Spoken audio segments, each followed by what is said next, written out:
तो हम लोग स्टार्ट करते हैं, स्टार्ट करें? ठीक है।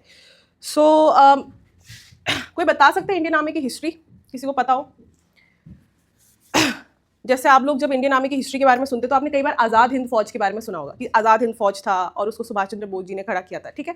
लेकिन मैं अगर आपको बताऊं कि उससे पहले भी एक फौज थी जिसको हम फर्स्ट इंडियन नेशनल आर्मी बोलते हैं, उसके बाद जो आज़ाद हिंद फौज थी वो हमारी सेकेंड इंडियन नेशनल आर्मी थी, ठीक है। तो थोड़ा जानते हैं कि एग्जैक्टली जो आज हमारी मॉडर्न इंडियन आर्मी है वो कैसे बनी, उसकी क्या हिस्ट्री रही है। You all know that we were under Britisher for a very long time. So East India Company is the company which had come to India for trading purposes. Later on, they started gaining political control also, right? So हम लोगों ने देखा कि सबसे पहले आप ये I want all of you to keep on noting. I don't want you to note everything, but please short notes बनाएंगे, ठीक है? One liner, one word, short notes बनाएंगे और स्पीड अपनी अच्छी मेंटेन करेंगे ताकि कुछ छूटे ना, ठीक है? तो सबसे पहले आप लोग नोट डाउन करेंगे 1895. 1895 में 1895 was the year when the East India Company, जो हमारी ईस्ट इंडिया कंपनी थी हमारे देश में ट्रेडिंग पर्पस के लिए, उन्होंने सबसे पहले 3 फोर्सेस को यूनिफाई किया था। यूनिफाई करके फर्स्ट इंडियन आर्मी बनाई थी, ठीक है। Unification of basically Madras, Bombay and Calcutta के जो फोर्सेस थे, यानी ये जो 3 प्रेसिडेंसीज थी इनके अपने फोर्सेस थे, इन तीनों को यूनिफाई किया। यूनिफाई करके हमारा east basically modern Indian army बन के तैयार हुआ। तो this was the first time you can see that British India के अंदर जो इंडियन आर्मी तैयार हुई थी वो कैसे तैयार हुई थी, यूनिफिकेशन के बाद, ठीक है। उसके बाद अब हम थोड़ा सा पढ़ेंगे सुभाष चंद्र बोस का एंगल। आप सभी जानते होंगे सुभाष चंद्र बोस जो है वो बहुत ही फेमस फ्रीडम फाइटर है, but he is known as a very radical and extremist freedom fighter. Why?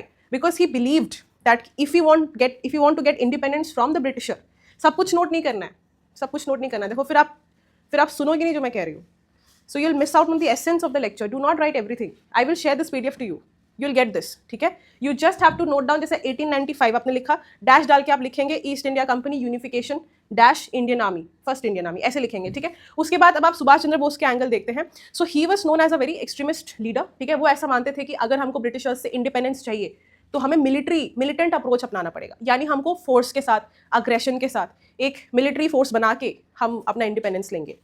तो 1944 में कोई मुझे बता सकता है वर्ल्ड वॉर 1 और वर्ल्ड वॉर 2 के ईयर्स ड्यूरेशन?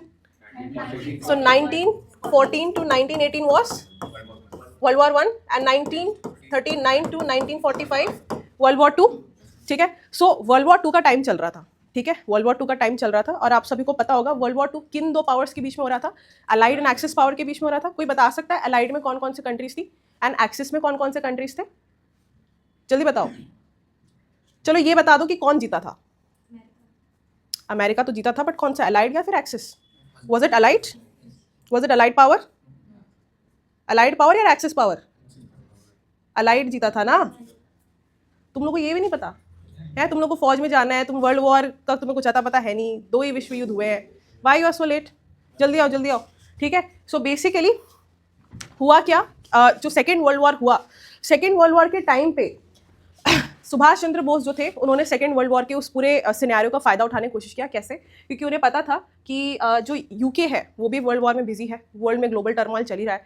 तो जब सुभाष चंद्र बोस एक बार 1941 में कलकत्ता में डिटेन हो रखे थे क्योंकि उन्होंने ब्रिटिशर्स के खिलाफ कुछ कर दिया, तो उनको डिटेन कर दिया। जैसे ही वो वहाँ से छूटे तो उन्होंने सोचा मैं जर्मनी जाऊँगा, मैं जर्मन जाता हूँ और वहाँ जा करके हिटलर से रिक्वेस्ट करता हूँ कि आप हमारी मदद करिए ताकि हम जो है ब्रिटिशर्स के खिलाफ, क्योंकि जर्मनी वॉज अगेंस्ट यूके ना, ठीक है। सो देवर बेसिकली ओपोनेंट्स। तो उन्होंने कहा कि मैं हिटलर के पास जाता हूँ और उनसे मदद मांगता हूँ। लेकिन नाजी उस टाइम पे काफ़ी बिजी थी अपने वर्ल्ड वॉर 2 में, वो फ्रांस पे अटैक कर रही थी, वो यूरोप पे अटैक कर रही थी, तो उनका मदद हमको नहीं मिल पाया।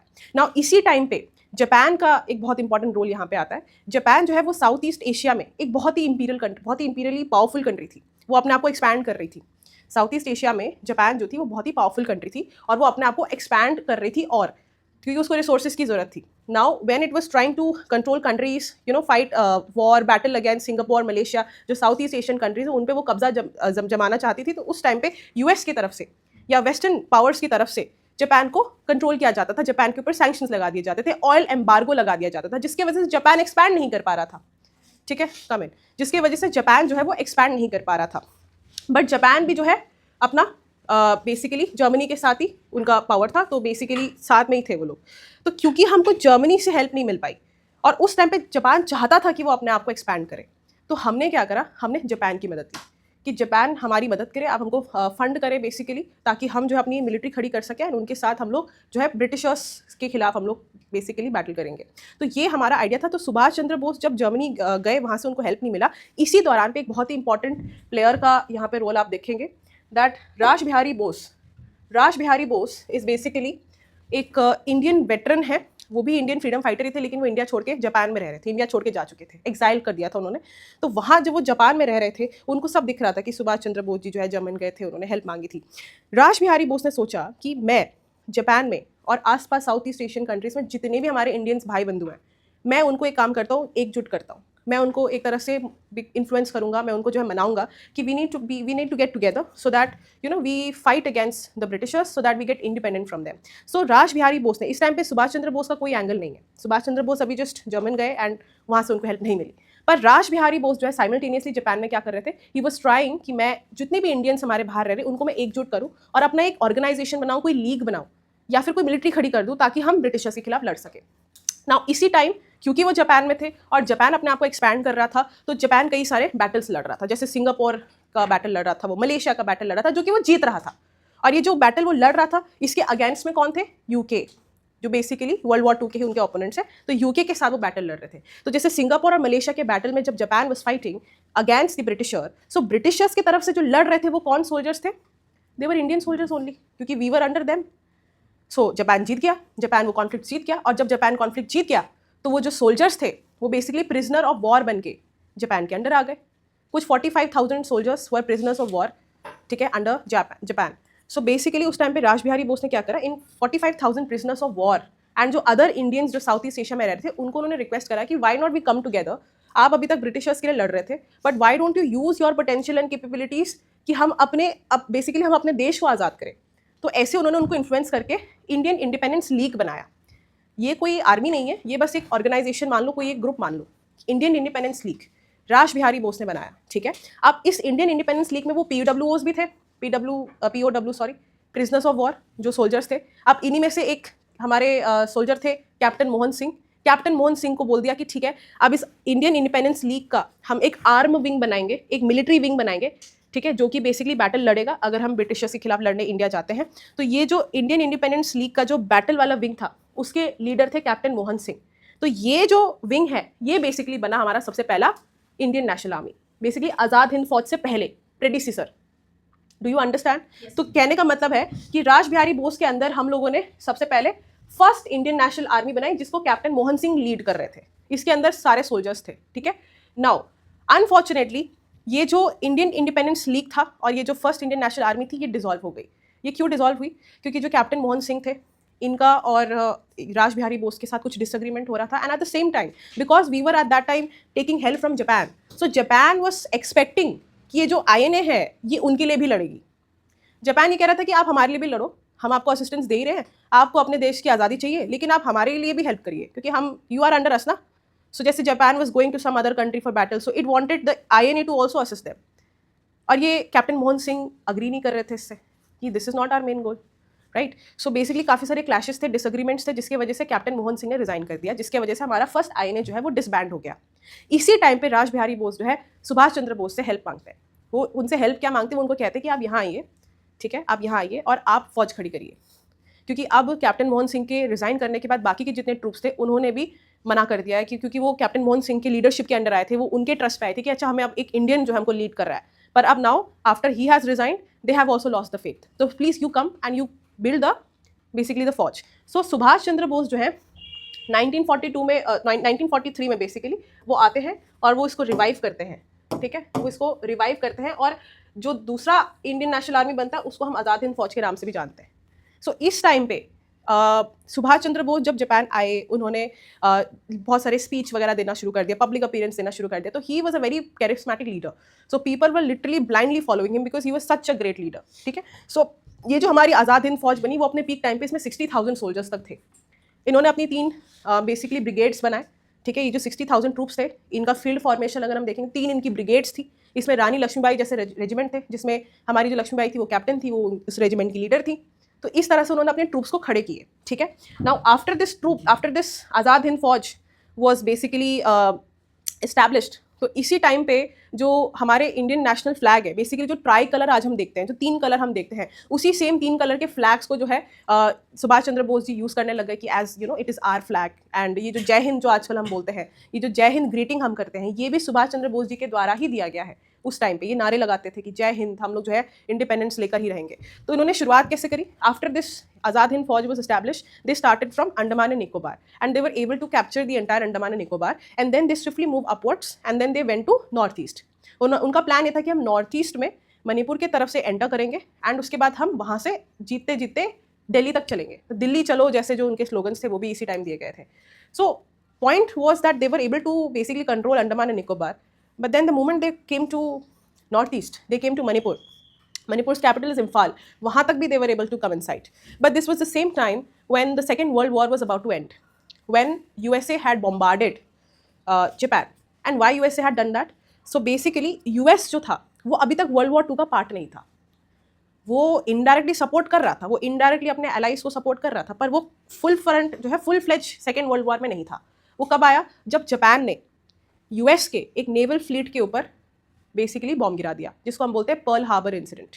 आप लोगों ने सुना होगा। This Pearl Harbor topic is very important when it comes to SSB lecturette also. आप जब एसएसबीज में जाएंगे तो वहाँ पे आपको लेक्चरेट टॉपिक में दिया जाता है पर्ल हार्बर, उसके ऊपर आपको बोलना पड़ता है।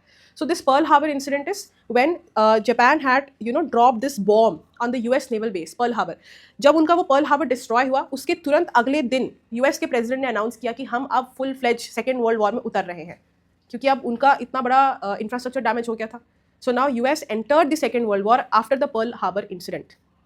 And why Japan had attacked? Because US had put a lot of rules and restrictions on Japan, and Japan was not able to expand itself in the southeast region. समझ आ रहा है? तो जापान ने बॉम्ब गिरा दिया। अब उसके कुछ टाइम बाद क्या हुआ? 1945 में जब हमारा सेकेंड वर्ल्ड वॉर खत्म हुआ, जापान के ऊपर भी एटॉमिक बॉम्ब्स गिरा दिए यूएसए ने, तभी तो एंड हुआ था second world war. Second world war कैसे एंड हुआ था? When Hiroshima and Nagasaki was bombed by little man and fat boy, little boy and fat man, जो एटॉमिक बॉम्ब्स थे बेसिकली, जिसका रेपरकशन हम आज तक देखते हैं।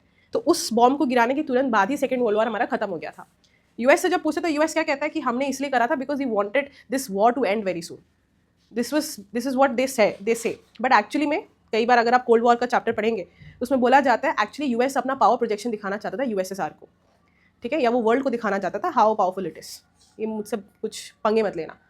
तो ये तो वो सफाई देता है कि हम वर्ल्ड वॉर 2 को खत्म करना चाहते हैं इमीडिएटली, क्योंकि काफ़ी ज़्यादा loss of property, destruction, lives हो रहे थे। बट देन अल्टीमेटली उसके पीछे कई सारे रीजंस थे। So after this now Japan was completely destroyed. Now Japan could not help us. थोड़ा बहुत जो हमें असिस्टेंस दे रहा था, अब हमें क्योंकि कोई सपोर्ट नहीं मिल रहा, एंड यूके जीत गया था वर्ल्ड वॉर 2, तो यूके और पावरफुल हो गई, हमें कोई सपोर्ट नहीं मिल रहा, यूके स्ट्रेंथन हो गई। तो जो आज़ाद हिंद फौज है वो अपना मकसद पूरा नहीं कर पाई।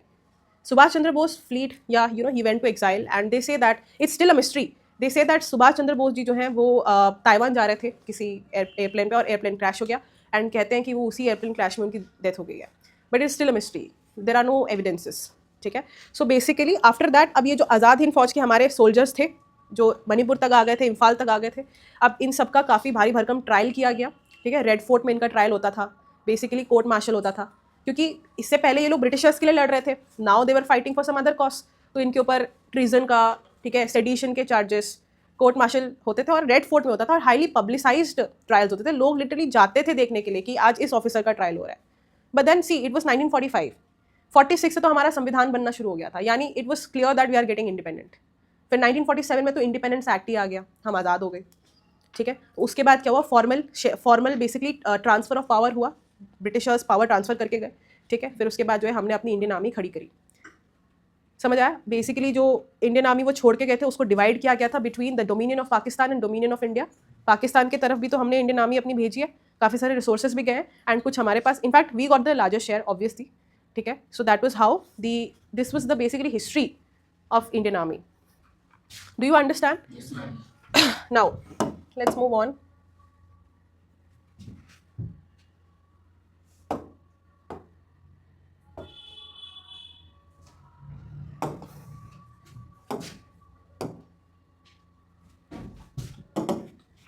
Today the system is lagging a lot.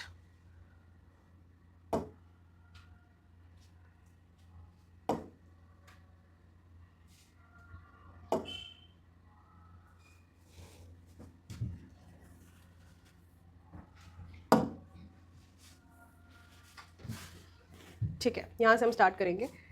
सो अब आफ्टर इंडिपेंडेंस क्या हुआ? आफ्टर इंडिपेंडेंस हम देखते हैं कि पावर का ट्रांसफ़र हुआ, मिलिट्री का डिवीजन हुआ।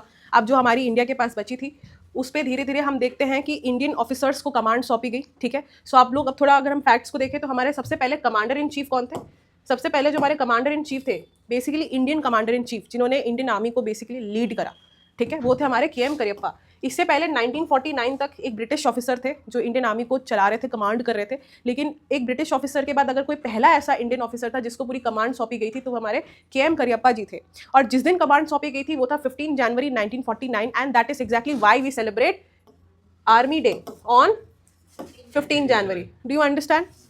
ठीक है। सो के.एम. करियप्पा जी जो है हमारे पहले कमांडर इन चीफ है, ठीक है। उसके बाद एक और व्यक्ति हैं जिनका नाम आपने कई बार सुना होगा, सैम मानेकशॉ, ठीक है। सैम मानेकशॉ जी जो थे उन्होंने 1971 का जो हमारा बांग्लादेश लिबरेशन वॉर था उसको लीड किया था, ठीक है। आप लोगों ने फिल्म भी देखी होगी जिसमें Vicky Kaushal is he is acting as Sam Manekshaw and it was during Indira Gandhi period, ठीक है। सो नाउ सैम मानेकशॉ की लीडरशिप एंड उनके उस स्ट्रेटजी के वजह से उनको एक बेसिकली एक काफ़ी अच्छी रैंक दी गई थी, जिसको हम आज के टाइम पे इट्स अ सेरेमोनियल रैंक, ठीक है। तो उनको दी गई थी फील्ड मार्शल की रैंक।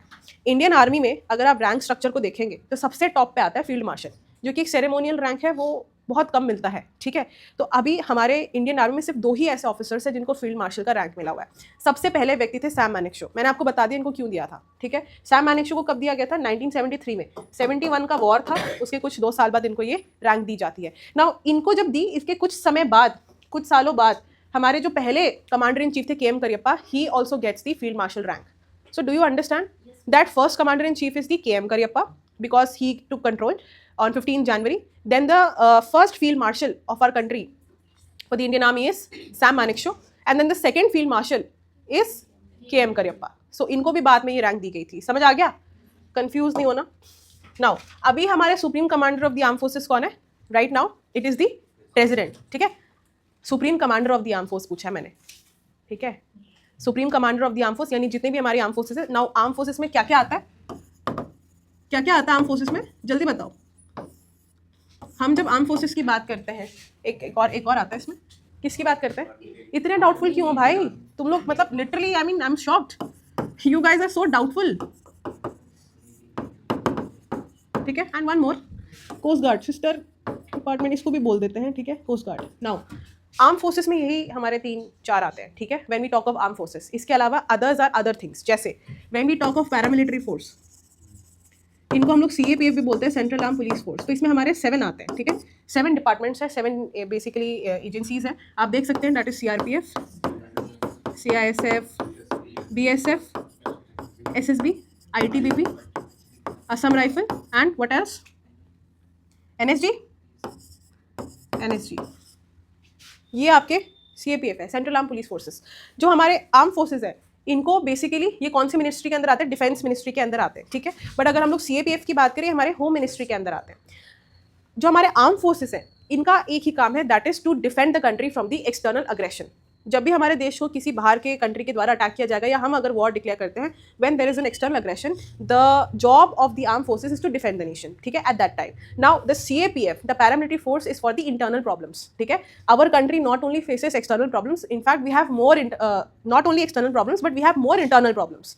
हर दिन देश में कोई ना कोई इंटरनल प्रॉब्लम्स हो रही होती है, ठीक है। उसके लिए हमारे पास CAPF है, ठीक है, central arm police force. And अगर मैं इसमें असम राइफल की बात करूं, असम राइफल को ओल्डेस्ट पैरामिलिट्री फोर्स बोला जाता है। इसके ऊपर कई बार क्वेश्चन पूछा गया, इनफैक्ट एफकैट में भी कई बार पूछा गया। ओल्डेस्ट पैरामिलिट्री फोर्स है ये। अगर आज आप देखेंगे असम राइफल्स को, तो असम राइफल जो है वो नॉर्थ ईस्ट के हिल्स में पोस्टेड है। इनकी मेजर बटालियन सारी वहीं पर ही है and north east insurgency and militancy के लिए उनको वहाँ पे डिप्लॉय किया गया है। And Assam rifle is also one of the CAPF which is handled by both Ministry of Defense and Ministry of Home Affairs. How? Ministry of Defense इनके training purposes basically उसको ध्यान रखता है, ट्रेनिंग वगैरह जो ऑफिसर्स हो गए। बाकी एडमिनिस्ट्रेशन अगर आप देखेंगे तो वो होम मिनिस्ट्री MHA कंट्रोल करती है।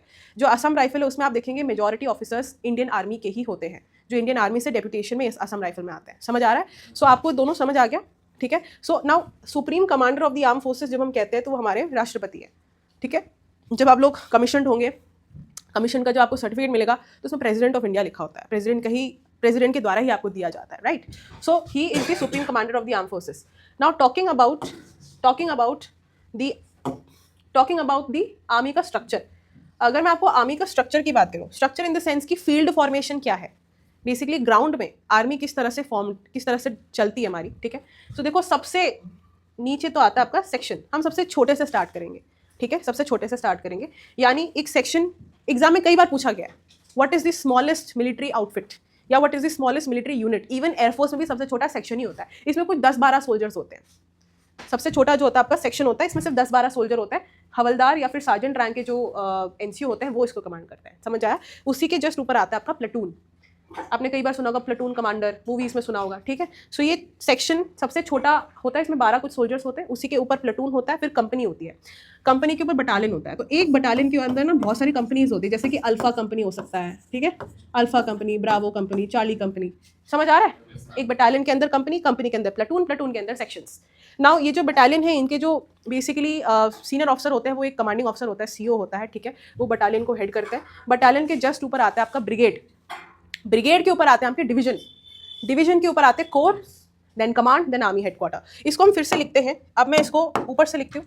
तो सबसे पहले हमारा आर्मी का हेडक्वार्टर आता है, जो बेसिकली सीपीयू है एक तरह से, ठीक है, जो बेसिकली पूरी आर्मी को, हमारी ऑर्गेनाइजेशन को कंट्रोल करती है, आपका दिल्ली में है। इसी के नीचे आपके आते हैं कोर, ठीक है, सॉरी कमांड। कमांड हमारे पास कितने हैं, there are 7 commands, there are 7 army commands, ठीक है। अब कमांड्स के नीचे आपके आते हैं कोर, ठीक है, कोर के नीचे फिर आपका आता है डिवीजन, डिव आता है, फिर ब्रिगेड आता है, उसके नीचे सो ऑन, मैंने आपको बता दिया है, ठीक है, समझ आ गया। तो इस तरह से फील्ड फॉर्मेशन है, ओके। नाउ ये आपके आर्मी के कमांड्स हो गए, आप देख सकते हैं।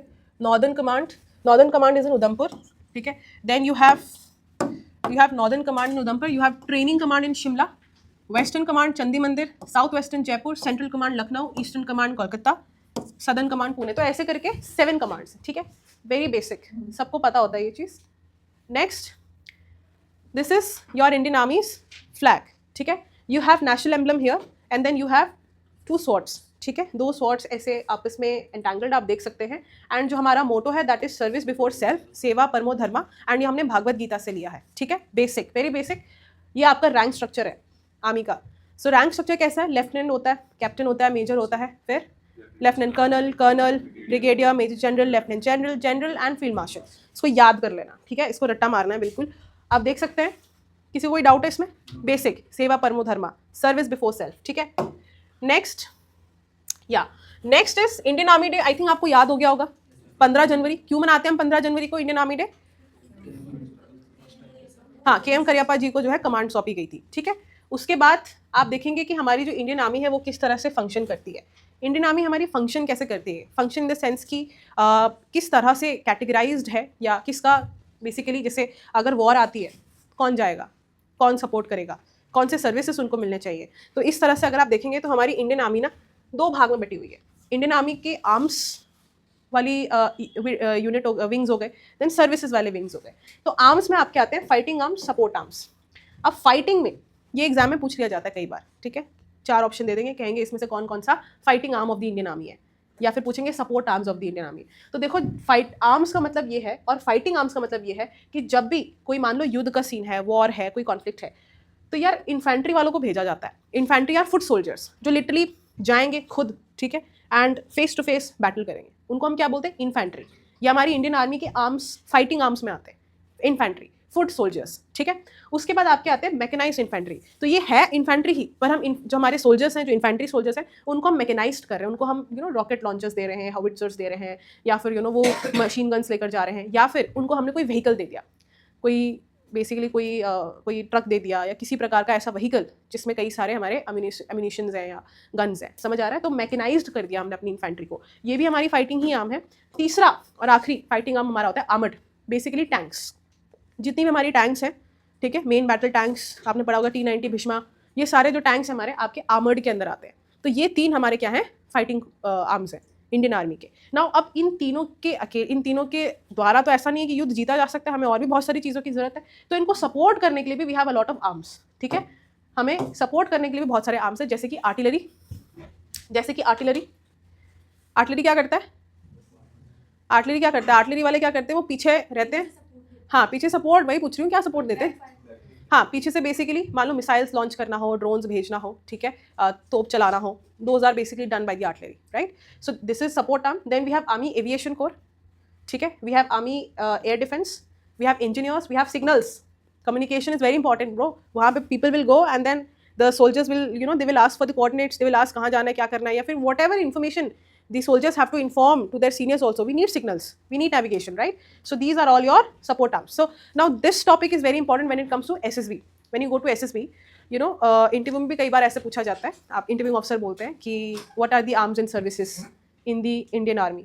तो आपने आर्म्स बता दिए और आपने सर्विस बता दी. नाउ सर्विस बहुत सारे हैं. ये जो सर्विसेज हैं, जैसे कि अगर बैटल में भाई कोई इंजर्ड हो गया या वैसे भी कोई बीमार हो गया कोई सोल्जर, तो उसका ध्यान रखने के लिए we have AMC, army medical corps. इसमें डॉक्टर्स होते हैं जो आर्मी के ही होते हैं, समझ आया? उसको हम क्या बोलते हैं? AMC. वैसे ही आपके डेंटल वाले होते हैं, ठीक है. जब आप SSB क्लियर करते हो, जब आपका मेडिकल होता है, तो आप जो मिलिट्री हॉस्पिटल में आपका मेडिकल होता है 1 हफ्ता होता है, तो उसमें आपका सब कुछ पूरी ऑल बॉडी का चेकअप होता है, तो वो AMC वाले ही कर रहे होते हैं. तो ठीक है, जैसे सारा आपका जो भी, ठीक है, आपका सर्जिकल हो गया, आपका आई का टेस्ट हो गया, डेंटल का टेस्ट हो गया, तो ये सारे जो है आपके AMC वाले करते हैं, डेंटल वाले करते हैं. पोस्टल सर्विस है, आर्मी एजुकेशन कोर है. अब जो आपने कई बार सैनिक स्कूलों में देखा होगा, प्रिंसिपल्स होते हैं आर्मी के ही, they are from education corps. Do you understand? Then there are service corps, ASC, logistic supply के लिए, ठीक है. सियाचिन बेस में आपको पता है हमारे काफ़ी सारे जवान वहाँ पोस्टेड हैं, वहाँ बेस, सियाचिन के बेस में. तो वहाँ पे जो भी राशन पानी खाना जाता है वो कौन भेजता है? आर्मी AC भेजेगा, ऑर्डिनेंस वाले भेजेंगे, ठीक है. Then you know that we have MNS also, military nursing. Nurse भी तो चाहिए हॉस्पिटल में, उनकी भी अलग से ट्रेनिंग होती है. We need intelligence. Intel corps is the most important, है ना, वो इंटेल प्रोवाइड करेंगे. सो ये आपको समझ आ गया कि आर्मी जो है हमारी कैसी फंक्शन करती है आर्म्स एंड सर्विसेज के थ्रू. आर्म्स में भी आपने देख लिया फाइटिंग आर्म्स होते हैं, फिर आपने एक देख लिया सपोर्टिंग आर्म्स होते हैं जो उनको सपोर्ट करते हैं. देन आपने देख लिया सर्विसेज जो हमको मिलती है आर्मी में, ठीक है. So that is how army functions. All right, now one more very important thing. जैसे मान लो you say in the interview that sir I want to join the infantry. Boys usually do that. Boys say sir I want to join the infantry. तो पूछेंगे अच्छा अगर इतना ही infantry को लेकर क्रेजी है तो फिर इन्फेंट्री की ट्रेनिंग कहाँ होती है? अगर आप बहुत ज़्यादा ईगर हो तो आप गूगल करोगे ना, you will obviously find out कि where the training happens, how the training happens, right? So basically you must know all these things. So infantry की ट्रेनिंग आपकी मऊ में होती है, मध्य प्रदेश में, ठीक है. मध्य प्रदेश में there is this place called Mau, वहाँ पे आपकी इन्फेंट्री की स्कूल है. मैकेनाइज इन्फेंट्री का आपको जो है अहमदनगर है, जिसको आज के टाइम पे अहिल्या नगर बोलते हैं, इसका नाम बदल चुका है, ठीक है. महाराष्ट्र में है. आर्मर्ड का भी आपका अहिल्या में ही है.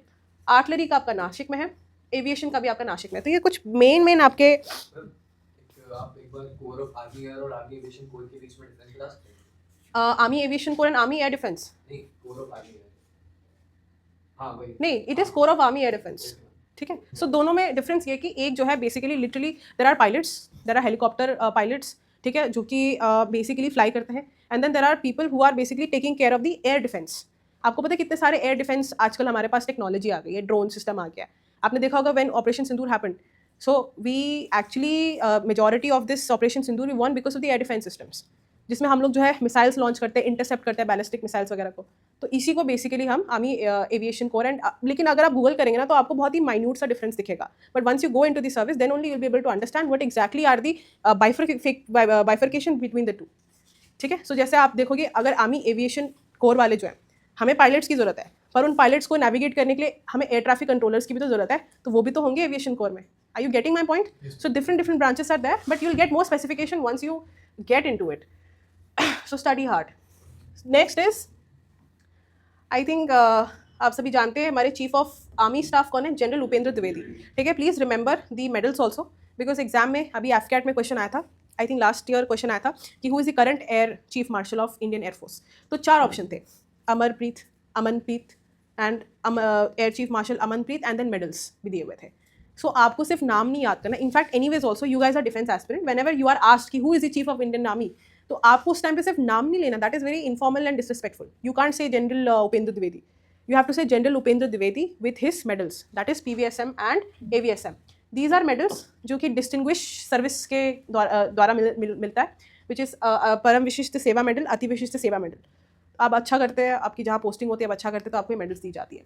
नेक्स्ट आपने देखा कि हमारे जो चीफ ऑफ डिफेंस स्टाफ है, ये बहुत ही नई डेजिग्नेशन है. ये हमारे second chief of defence staff है. इनसे पहले जनरल बिपिन रावत थे, आपको पता होगा.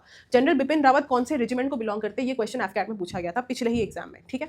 सो नाउ जो चीफ ऑफ डिफेंस स्टाफ है, ठीक है, इनका काम क्या है? He is basically the, what will he do?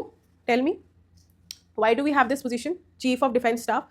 So as I told you, we have army, navy, air force within the defence, right. So इनका अच्छा कोऑर्डिनेशन हो सके, ठीक है, जब भी हमें कोई मान लो कोई कॉन्फ्लिक्ट करना है या किसी प्रकार का कोई एक टास्क करना है जो कि हमें साथ में करना है, तो बेसिकली उसकी प्लानिंग एंड स्ट्रैटेजी जो है वो साथ में हो सके, वेल कोऑर्डिनेटेड हो सके, इसके वजह से वी हैव अ पोजीशन जिसमें हमें अभी हमारे कौन है, general Anil Chauhan. Now these are his medals, PVSM, UISM, AVSM, SM, VSM, ठीक है।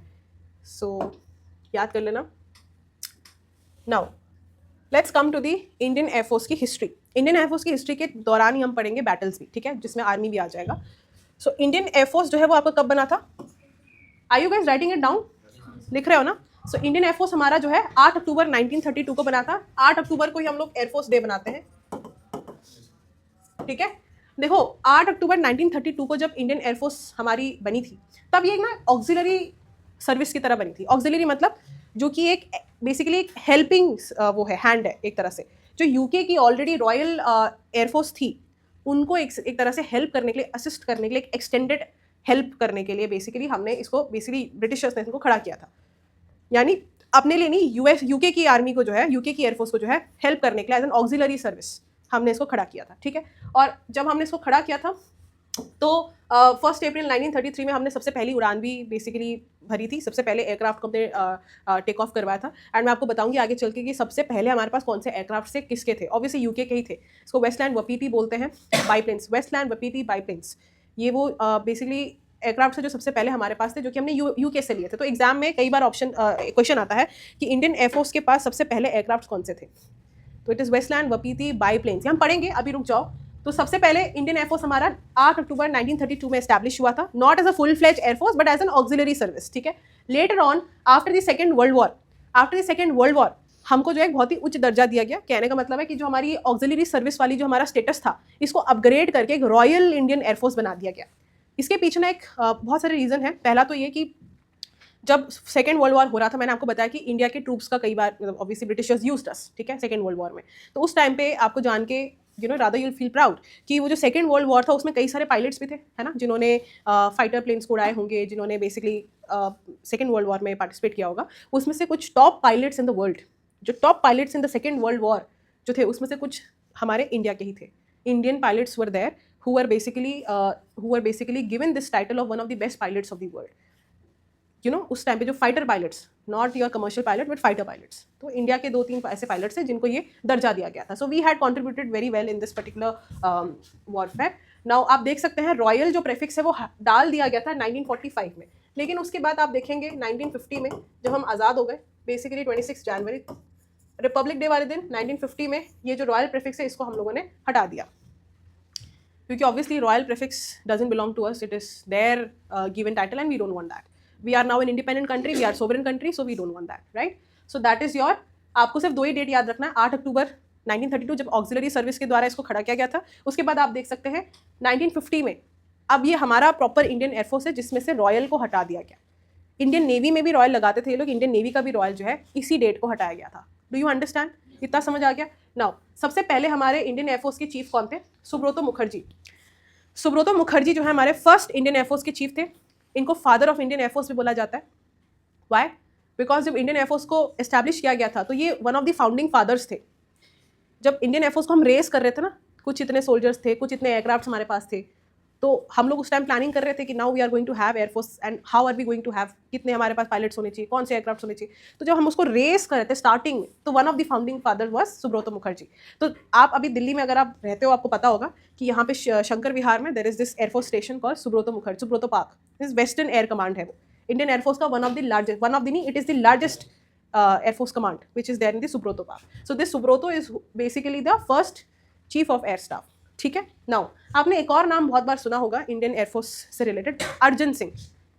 अर्जन सिंह के बारे में आपने कई बार सुना होगा। सो अर्जन सिंह जैसे इंडियन आर्मी में फील्ड मार्शल सबसे सेरेमोनियल रैंक है जो कि 2 ऑफिसर्स को दी गई है, वैसे ही इंडियन एयरफोर्स का भी एक सेरेमोनियल रैंक है जिसको हम बोलते हैं मार्शल ऑफ द एयरफोर्स, ठीक है, मार्शल ऑफ द एयरफोर्स। वो इंडियन एयरफोर्स की सिर्फ एक ही व्यक्ति को दी गई है जिनका नाम है अर्जन सिंह। अर्जन सिंह को क्यों दी गई है? क्योंकि 1965 में जब इंडो पाक वॉर हुआ था तो उन्होंने बहुत ही अच्छा प्रदर्शन किया था, उन्होंने बहुत अच्छा लीड किया था, तो उनको इस बेसिकली सेरेमोनियल रैंक से नवाजा गया, Arjan Singh. Do you understand? So Arjan Singh is basically the first and only marshal of the Indian air force and Subroto Mukherjee is the founding father and also first commander in chief of the Indian air force, या फिर chief of air staff of the Indian air force, ठीक है। आपको ये 2 नाम समझ आ गए? इसमें कोई कन्फ्यूजन तो नहीं। नाउ अगर हम अभी की बात करें, अभी हमारे एयर चीफ मार्शल ये अमरप्रीत सिंह जी हैं, ये इनका मेडल है EVSM AVSM। आपने कई बार इनको न्यूज़ में, टीवी में देखा होगा, ठीक है। नाउ ये हमारे इंडियन एयरफोर्स के कमांड्स हैं। इंडियन एयरफोर्स के भी 7 कमांड है आर्मी की तरह ही, ठीक है। 7 commands are there and this is, आप इसको देख सकते हैं, याद कर सकते हैं। नेक्स्ट इज हमारा इंडियन एयरफोर्स का फ्लैग, ये हिमालयन ईगल है, ठीक है, जिनको हमने ऐसे बेसिकली सेंटर में रखा है, हिमालयन ईगल है। एंड बाकी आप देख सकते हैं एम्बलम ऊपर है और नीचे लिखा हुआ है नभा स्पर्शम दीप्तम, that is basically touch the sky with glory. And touch the sky with glory we have taken from 11th chapter of Bhagavad Gita. इतना आपको याद रखना है when it comes to the flag, when it comes to the basically the insignia, that there's Himalayan eagle in the middle, then we have this encircle thing where Vayu Sena is written and Nabha Sparsham Diptam is written, which is written in Sanskrit, and इसका मतलब ही है touch the sky with glory, taken from 11th chapter of Bhagavad Gita। समझ आ गया? All right, next। अच्छा, हमारे Indian air force ने कुछ वर्ल्ड रिकॉर्ड्स बनाए, कुछ वर्ल्ड रिकॉर्ड सेट किए हैं इंडियन एयरफोर्स ने। एंड वो वर्ल्ड रिकॉर्ड्स कौन कौन से? Squadron leader Makar and flight lieutenant RTS चिनार, ठीक है, इन दोनों ने क्या किया है, इन्होंने Mi-17 हेलीकॉप्टर से हाईएस्ट ऑल्टीट्यूड में, एक हेलीकॉप्टर से वर्ल्ड का बेसिकली वर्ल्ड में इतने हाई लेवल पे, इतने हाईएस्ट ऑल्टीट्यूड में किसी भी हेलीकॉप्टर ने बॉम्बार्डिंग नहीं करी, जो कि Mi-17 हेलीकॉप्टर से, जो कि 5050 metres which is almost 5 kilometres के हाइट से इन्होंने बेसिकली बॉम्बिंग करी थी, कुछ बॉम्ब्स गिराए थे Mi-17 हेलीकॉप्टर से, ठीक है, लद्दाख में। That is Y world record create करा है। Next is squadron leader Sanjay Thapar. Squadron leader Sanjay Thapar यहाँ पे आपको दिख नहीं रहा होगा, हाँ, स्क्वाड्रन लीडर संजय थापर ने क्या करा है, इन्होंने पैरा जंप किया है। He has jumped over the south pole, ठीक है, he has jumped over the south pole and I guess you all know where is south pole. Geography basic तो पता ही होगी, है ना। साउथ पोल कहाँ है भाई? साउथ पोल कहाँ है? साउथ में। और नॉर्थ पोल? नॉर्थ में, ठीक है। साउथ पोल का डिग्री क्या है? 90 degree south. And north pole का 90 डिग्री नॉर्थ। बीच में हमारे अर्थ को डिवाइड करने वाले डिग्री को क्या बोलता है? Equator. And that is how many degree? 0 degree. Equator के नॉर्थ में we have tropic of cancer 23.5 degree north, ठीक है। Then we have tropic of capricorn in the southern hemisphere, right.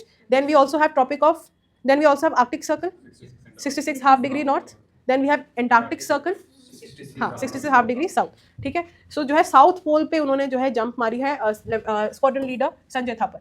Next है स्क्वाड्रन लीडर राकेश शर्मा, ये आप सभी जानते हैं, ठीक है। ये कौन है? ये हमारे पहले ऐसे कॉस्मोनॉट है, एस्ट्रोनॉट है, जिन्होंने रशिया के साथ मिल करके बेसिकली वो स्पेस में गए थे as part of Indian Soviet mission, ठीक है। सो आपने वो सुना होगा, इंदिरा गांधी पूछती हैं कि राकेश जी मैं पूछना चाहती हूँ कि ऊपर से भारत कैसा दिखता है, तो उन्होंने बोला था सब सारे जहाँ से अच्छा, है ना। सो yeah, so that was a very beautiful clip, you all must have seen it. Next is your field formation. जैसे हमने इंडियन आर्मी की फील्ड फॉर्मेशन पढ़ी थी, अभी मैंने थोड़ी देर पहले बताया था, वैसे ही इंडियन एयरफोर्स का भी फील्ड फॉर्मेशन ऑब्वियसली है, but it is a smaller basically organisation when it comes to army. Indian air force is very small, ठीक है। तो आप देखोगे कि इंडियन एयरफोर्स कैसे डिवाइडेड है। आप देखते हैं कि पहला तो हेडक्वार्टर्स है दिल्ली में, उसके नीचे कमांड्स है, 7 कमांड है, जस्ट लाइक अभी हमने एयरफोर्स आर्मी में पढ़ा था, ठीक है। सो छोटे से स्टार्ट करेंगे हम। सबसे पहले आपके आते हैं फ्लाइट्स, सबसे नीचे, एक्चुअली पहले नहीं, सबसे नीचे फ्लाइट्स, या फिर आप इसको सेक्शन भी बोल सकते हो, ठीक है। आप इसको सेक्शन भी बोल सकते हो। बहुत ही छोटे, इसमें कुछ 10, बहुत ही कम इसमें एयर बेसिकली पर्सनल्स होते हैं। इन्हीं के ऊपर आते हैं आपके स्क्वाड्रंस, स्क्वाड्रंस के ऊपर आते हैं विंग्स। तो देखो ध्यान से समझना, ठीक है। वी हैव कमांड्स, ठीक है। Then we have wings. Wings को ही हम लोग स्टेशन भी बोल सकते हैं, आपने सुना होगा ना एयरफोर्स स्टेशन। अब इन विंग्स के अंदर ही वी हैव स्क्वाड्रंस। अब देखो स्क्वाड्रंस क्या है। एक एयरफोर्स स्टेशन के अंदर एक हमारा फाइटर स्क्वाड्रन है, ट्रांसपोर्ट स्क्वाड्रन है, एरोबैटिक स्क्वाड्रन है। कहने का मतलब क्या है कि एक एयरफोर्स स्टेशन के अंदर ही ना हमारे फाइटर एयरक्राफ्ट्स भी हैं, ट्रांसपोर्ट वाले एयरक्राफ्ट्स भी हैं, ठीक है ना, मेट्रोलॉजिकल वाले भी हैं, एरोबैटिक्स वाले सूर्य किरण भी है। कहने का मतलब समझ आ रहा है। तो स्क्वाड्रंस क्या है? डिफरेंट ब्रांचेस का डिवीजन आप एक तरह से कह सकते हो। नहीं, इन्फेंट्री इज फुट सोल्जर ना, फाइटर में क्या हो रहा है? हवाई जहाज है, तो you can't really compare that ना। Infantry is army, but she is saying कि basically fighter is the infantry version of the Indian air force, ठीक है। So yeah, so basically squadrons होते हैं। स्क्वाड्रंस के अंदर आप देख सकते हैं फाइटर हो सकता है, हेलीकॉप्टर स्क्वाड्रन हो सकते हैं, ट्रांसपोर्ट वाले हो सकते हैं, ठीक है। तो कुछ स्क्वाड्रन के ऊपर एफकैट में क्वेश्चन पूछ लिया जाता है कि गोल्डन एरोस कौन से स्क्वाड्रन को बोलते हैं। गोल्डन एरोस नंबर 17 स्क्वाड्रन है जिसमें Su-30 MKI का स्क्वाड्रन है, यानी जो Su-30 एयरक्राफ्ट है जो हमने रशिया से लिया हुआ है, ये एक फाइटर एयरक्राफ्ट है, उसका स्क्वाड्रन है। उसके ऊपर कई बार ऐसे क्वेश्चन आता है गोल्डन एरो स्क्वाड्रन हम किसको बोलते हैं, ठीक है। तो वैसे ही आपका बहुत ही फेमस आ जाता है कि नंबर 101 स्क्वाड्रन किसको बोलते हैं, ये रफेल का स्क्वाड्रन है। गोल्डन एरो में भी रफेल नहीं, दैट इज फाल्कन, ठीक है। उसके बाद आप नेक्स्ट देख सकते हैं ट्रांसपोर्ट वाले आगे, जैसे माइटी जेट IL-76 हो गया, फायरबर्ड्स। तो ये बेसिकली डिफरेंट स्क्वाड्रन्स के नाम है, ठीक है। नेक्स्ट आप देख सकते हैं फ्लाइट्स छोटे वाले, आपको समझ आ गया फील्ड फॉर्मेशन इंडियन एयरफोर्स का। सबसे ऊपर क्या आता है, army headquarter, sorry air force headquarter, then commands, commands के नीचे विंग्स, विंग्स को ही हम स्टेशन भी बोल सकते हैं, विंग्स के नीचे स्क्वाड्रन्स, स्क्वाड्रन के नीचे फ्लाइट्स, ठीक है। ऑलराइट, नेक्स्ट हम देखते हैं gallantry awards. You all must have heard there are gallantry awards, you know, our soldiers are getting it, but then gallantry awards are divided into two parts. एक है आपका वॉर टाइम, दूसरा आपका peace time, ठीक है। War time gallantry awards कौन से होते हैं, वॉर टाइम गैलेंट्री अवार्ड्स आपके कौन से होते हैं, जो कि हम किसी कंट्री के साथ फुल फ्लेज वॉर कर रहे हैं, हमने डिक्लेयर किया है we are in the war, ठीक है। सो उसको बोलते हैं वॉर टाइम गैलेंट्री अवार्ड्स, कि हम फुल फ्लेज किसी कंट्री के साथ वॉर में, उस टाइम पे अगर कोई शहीद होता है, किसी ने बहुत अच्छा करेज दिखाया होता है, तब हम क्या करते हैं, उनको वॉर टाइम अवार्ड्स देते हैं। तो सबसे पहला सबसे उच्च दर्जे का जो हमारा वॉर टाइम गैलेंट्री अवार्ड है वो आपका PVC है, परमवीर चक्र अवार्ड है। और क्योंकि ये बहुत ही like it is the highest gallantry award, so बहुत ही कम लोगों को, बहुत ही कम सोल्जर्स को हमारे दिए गए हैं, 21 सोल्जर्स को दिए गए हैं, ठीक है। देन वी हैव उन्हीं के जस्ट नीचे महावीर एंड वीर चक्र, ठीक है। देन वी हैव ये peace time gallantry awards. Peace time gallantry awards मतलब हम किसी कंट्री के साथ फुल फ्लेज वॉर में नहीं है, we are not in a war, but anyways there are situations, you know, where supreme sacrifices are given by our soldiers. How there is some counter insurgency operation going on, some counter terrorist operation going on, ठीक है, या फिर normally rescue operation चल रहा है, या even जैसे आपने देखा होगा कि कॉन्वॉय चल रही थी तो IED ब्लास्ट हो गया, कॉन्वॉय चल रही थी ऊपर से पत्थर गिर गया। अभी आपने लास्ट ईयर देखा होगा कि एक हमारी आर्मी की कॉन्वॉय चल रही थी एंड ऊपर से पत्थर गिर जाता है। It was not a convoy, it was just I think 2 gypsies going, and एक जिप्सी के ऊपर इतना बड़ा पत्थर गिर जाता है। नाउ इट्स अ नेचुरल, एक तरह से नेचुरल इंसिडेंट था वो, बट शहीद हो गए हमारे ऑफिसर्स उसके अंदर जो बैठे थे। सो नाउ देखो ऐसे जो पीस टाइम में शहीद होते हैं, पीस टाइम में नॉट ओनली शहीद, जिन्होंने कुछ करेज दिखाया होता है उनको हम लोग ये अवार्ड देते हैं। वी हैव अशोक चक्र, कीर्ति चक्र, शौर्य चक्र। और देखो इस तरह से ये फॉलो होता है। सबसे बड़ा क्या है, PVC, उसके बाद आपका अशोक चक्र आता है, फिर आपका महावीर, फिर कीर्ति, फिर वीर, फिर शौर्य। तो सबसे हाईएस्ट गैलेंट्री अवार्ड आपका PVC है। Order of presidents, do you understand, all right. So साल में 2 बार अनाउंस किया जाता है, ठीक है, एक आपका रिपब्लिक डे के पहले एंड एक आपका इंडिपेंडेंस डे वाले दिन किया जाता है, ठीक है।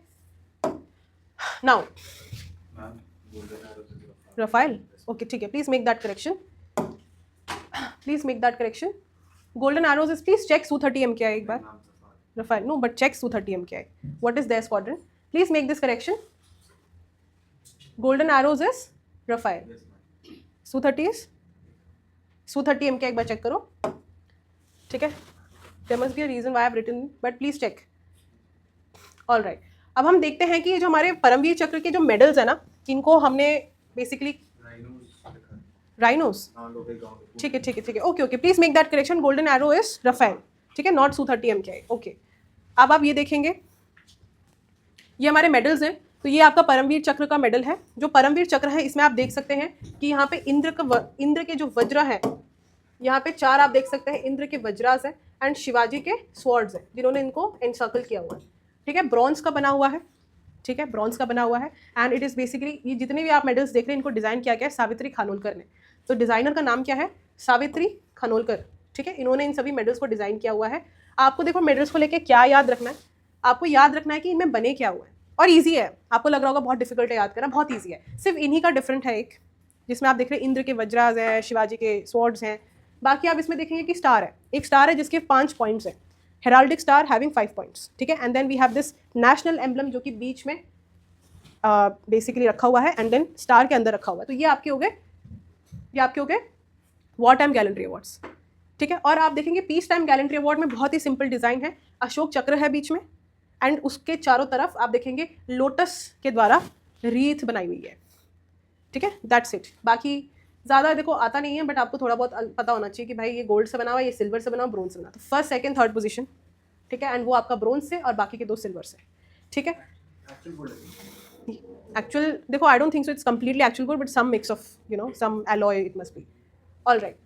नेक्स्ट इज योर सबसे पहले जो हमारे पीवीसी अवॉर्डीज हैं, सबसे पहले जो हमारे पीवीसी अवॉर्डीज हैं, मैंने आपको बताया था देर आर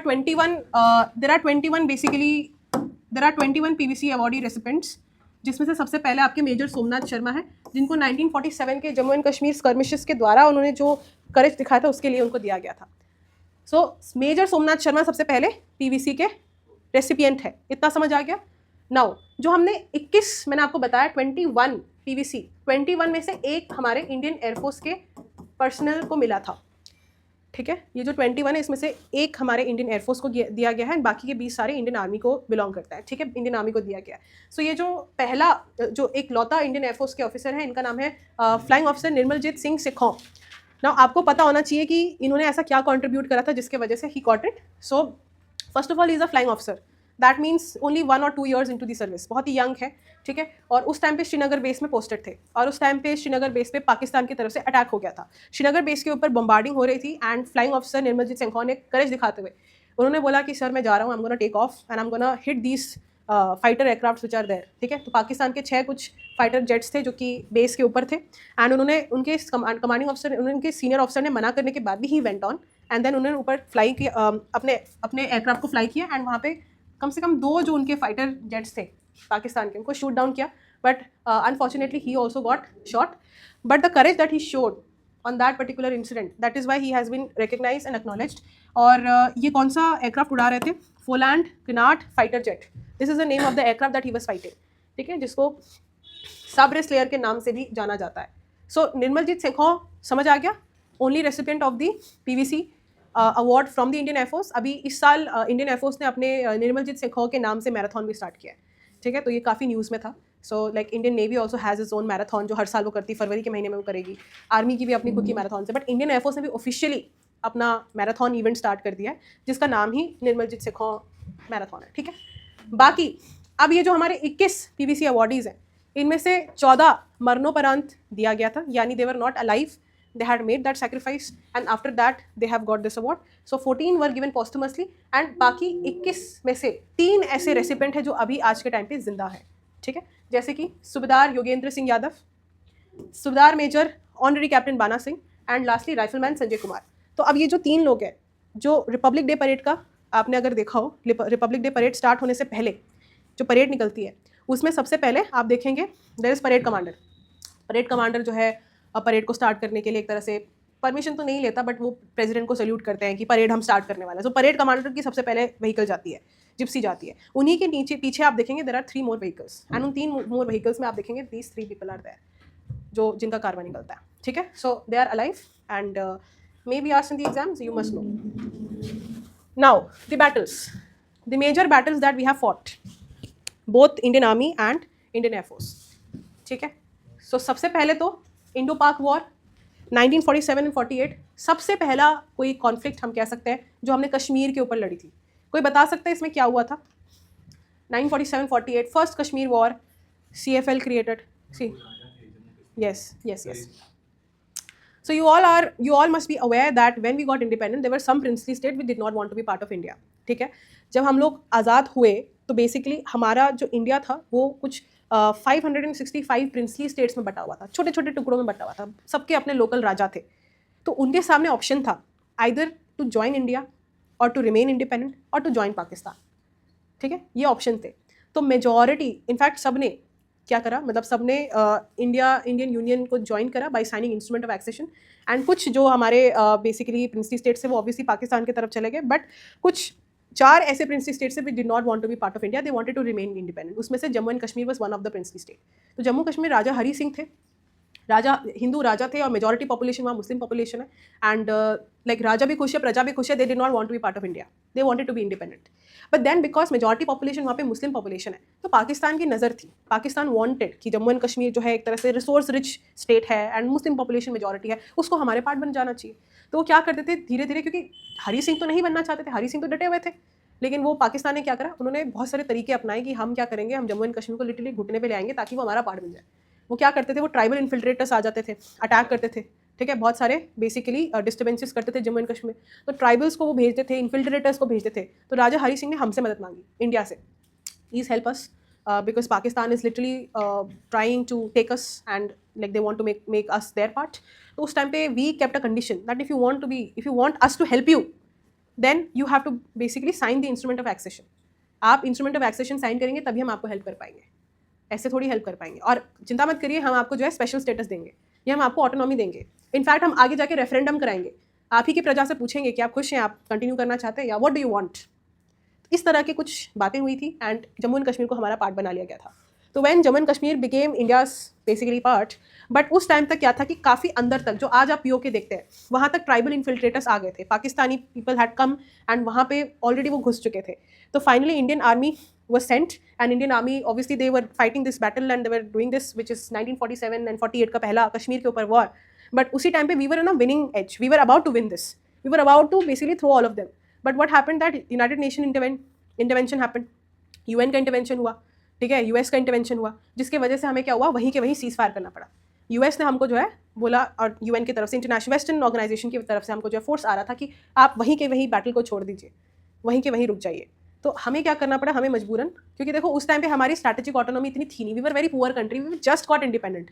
हमारे पास रिसोर्स है नहीं, हम बहुत ही इलिटरेट है, हमारे पास पॉवर्टी बहुत ज़्यादा है, हमारे पास खाने को फूड नहीं है. समझ आ रहा है क्या बोल रही हूँ? तो कंडीशन हमारी बहुत ही फ्रेजाइल थी उस टाइम पे. So we could not take our independent decisions, we had to agree to what they are saying. So basically हमने क्या करा, हमने वही सीज फायर कर लिया. और जहाँ हमने सीज फायर करा था उसी को हम बोलते हैं CFL, सीज फायर लाइन, जो कि बाद में जाके LOC बन जाता है. यही है आज का LOC, ठीक है. लेकिन उस टाइम पे इसको LOC नहीं बोलते थे, इसको सीज फायर लाइन बोलते थे, जो कि कराची अग्रीमेंट, जवाहरलाल नेहरू जी उस टाइम जो हमारे प्रधानमंत्री थे और उनके पाकिस्तान के बीच में हमने साइन करा था, तो इसी को बोलते हैं CFL लाइन. CFL लाइन ही बाद में जाके शिमला अग्रीमेंट के बाद 1971 के बाद इंदिरा गांधी के द्वारा साइन करके LOC बन जाता है, line of control. Do you understand? Okay, so this was the first battle we had fought and obviously Indian army was there, it fought this particular war. Second जो हम बैटल देखते हैं, operation विजय. देखो operation विजय जो है वो एक ऐसा ऑपरेशन है जो आपने कई बार सुना होगा, और आप लोग कहोगे कि मैम गोवा वाले को ऑपरेशन विजय थोड़ी बोलते हैं. एक्चुअली गोवा को जब हमने लिबरेट करा था पोर्टुगीज से, यूरोपियन कंट्रोल से, दमन दीव दादरा नगर हवेली, इन सभी टेरिटरीज को हम जो है अपना कंट्रोल कर रहे थे, क्योंकि they were under Europeans. Even after we got independent they were still under Europeans. Even Puducherry was also under a European power. ये हमारे टेरिटरीज थे ही नहीं बहुत लंबे समय तक. देख लो 1961 तक Goa was not our country, it was not part of our country. We had taken it, हमने अक्वायर किया है, ठीक है. सो अक्वायर करने के लिए हमने एक ऑपरेशन लॉन्च किया था, ऑपरेशन विजय. ऑपरेशन विजय आगे जाके भी आप देखोगे कारगिल वॉर के टाइम पे हम ऑपरेशन विजय करते हैं. तो there are 2 operation Vijays, one is for the Goa liberation and one is for the Kargil 1999, ठीक है, वो हम करेंगे. आपको ये समझ आ गया? 1961. Then there is Indo China war 1962. Indo China war was something which we were not anticipating. हम लोग बहुत we were considering China as a good friend, हिंदी चीनी भाई भाई, ठीक है, स्टार्टिंग में. और इनफैक्ट चाइना और हम कोई बॉर्डर शेयर नहीं करते हैं, क्योंकि हमारे बीच में बहुत ही बड़ी बफर आ जाती है जो है कि तिब्बत, ठीक है. बहुत समय तक हम चाइना के साथ कोई बॉर्डर नहीं शेयर करते थे क्योंकि तिब्बत बीच में आ जाता है. तो क्या हुआ स्टार्टिंग में, जब हम लोग न्यूली इंडिपेंडेंट कंट्री थे, Tibet was an independent territory, but China started claiming it. China wanted Tibet to be their part, ठीक है. And initially we were against this. हमारे लीडर्स ने दिखाया कि तिब्बत को आप कंट्रोल मत करिए, Tibet should be an independent autonomous. आप देखें तिब्बत के ही एक स्पिरिचुअल लीडर है दलाई लामा जी, जो कि आज इंडिया में उन्होंने शरण ली हुई है और काफ़ी समय से वो इंडिया में ही है. तो क्या हुआ स्टार्टिंग में, we had a very good relations with China, we were having trade and we were having good talks, हिंदी चीनी भाई भाई, and we had full trust. इस वजह से हमने अपने बॉर्डर में कोई ऐसी हैवी सिक्योरिटी भी नहीं करी हुई थी.